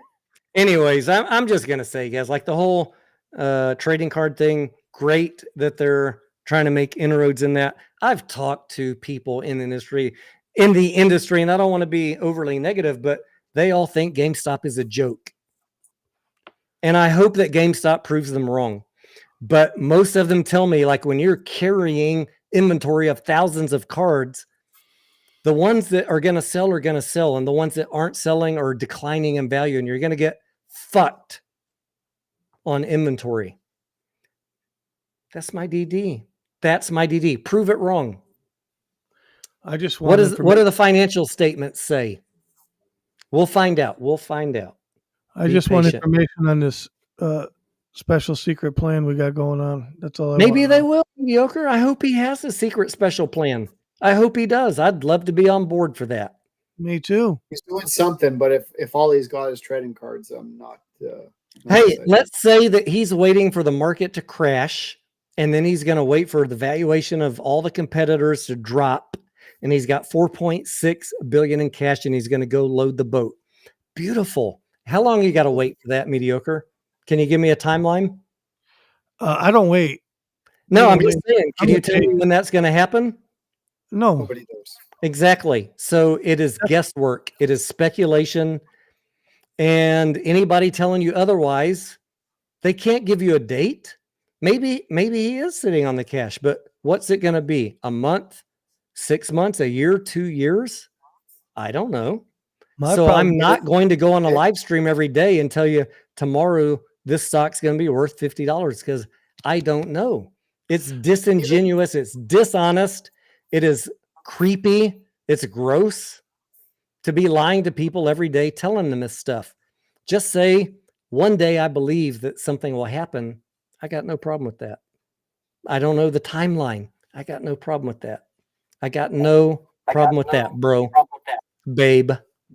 So Tony, my problem is like if I had $1,000 and I put it in the bank, I get 3% interest on that money, right? Let's call it 4.5% mediocre. Whatever.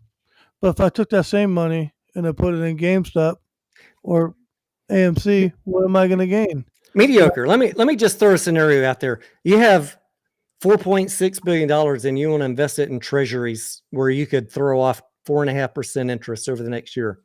Mm-hmm. You're going to make $250-ish. Let's say 251 on treasuries from the US government. Mm-hmm.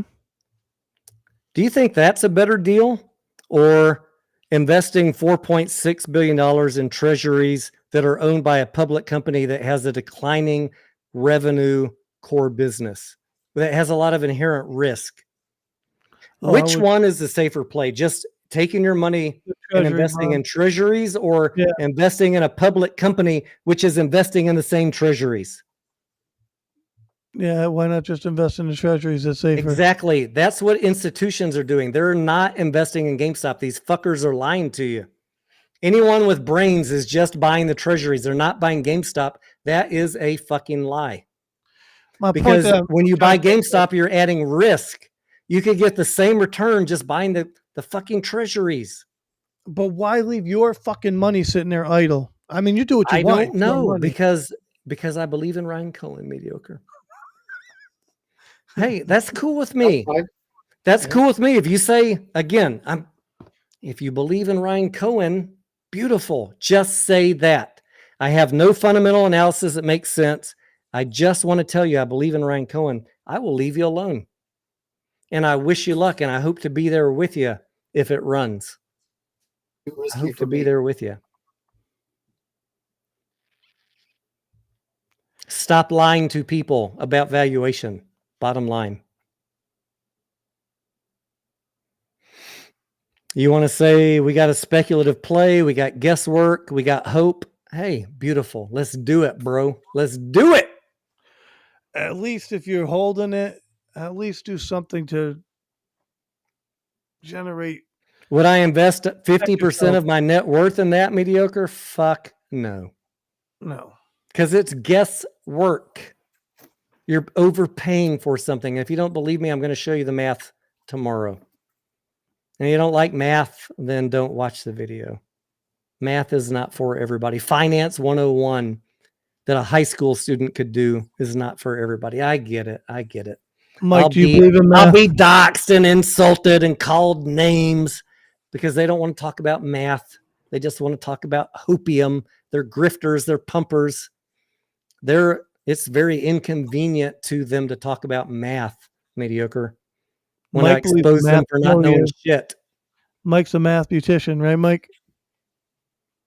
Yeah, it's all in my head. I just come up with numbers, make them up, and hopefully they work out.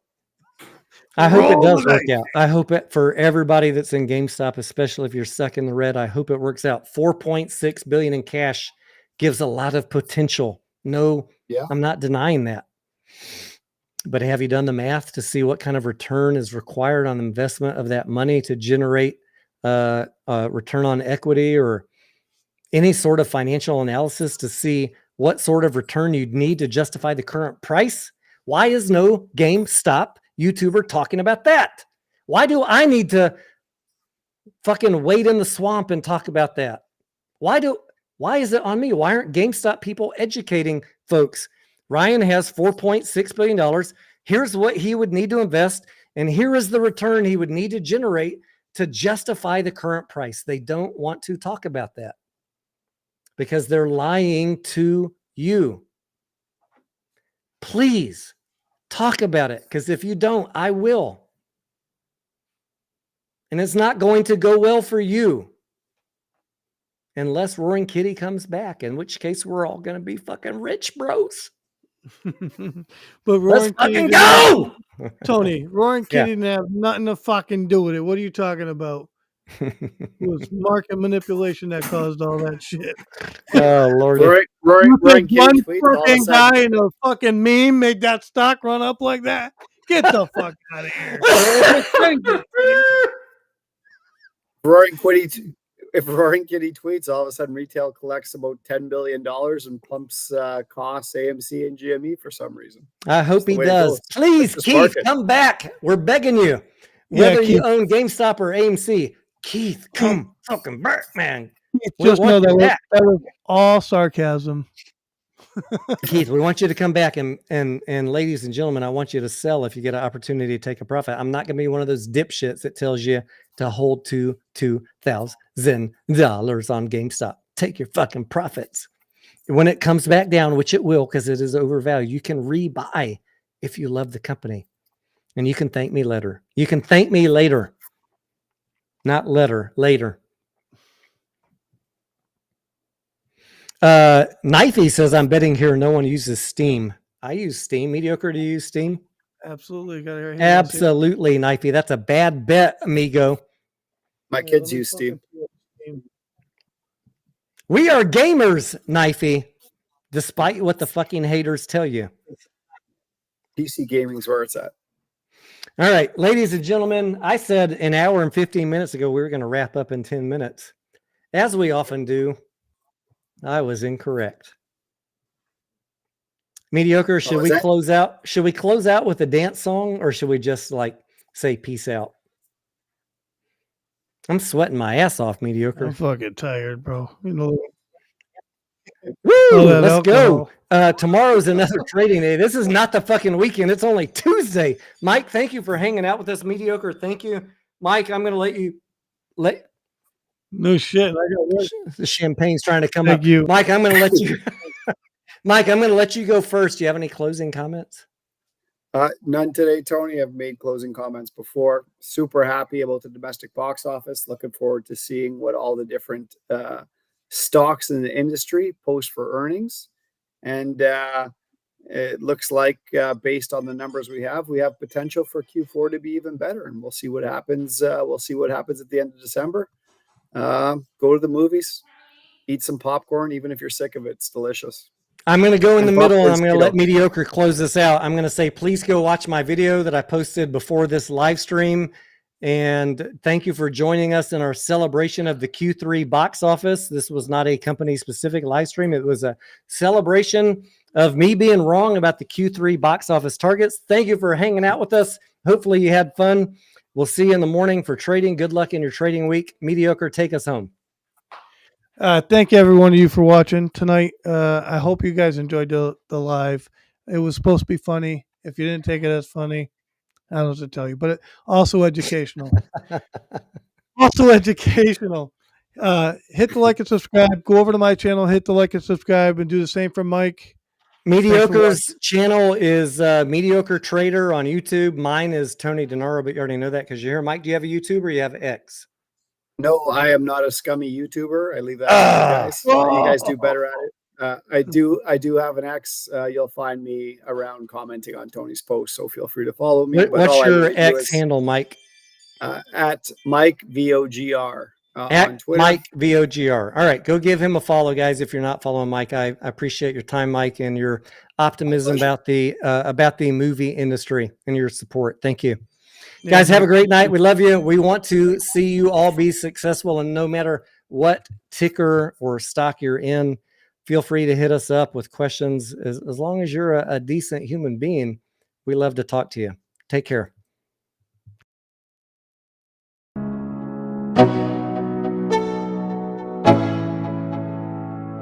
Let's go.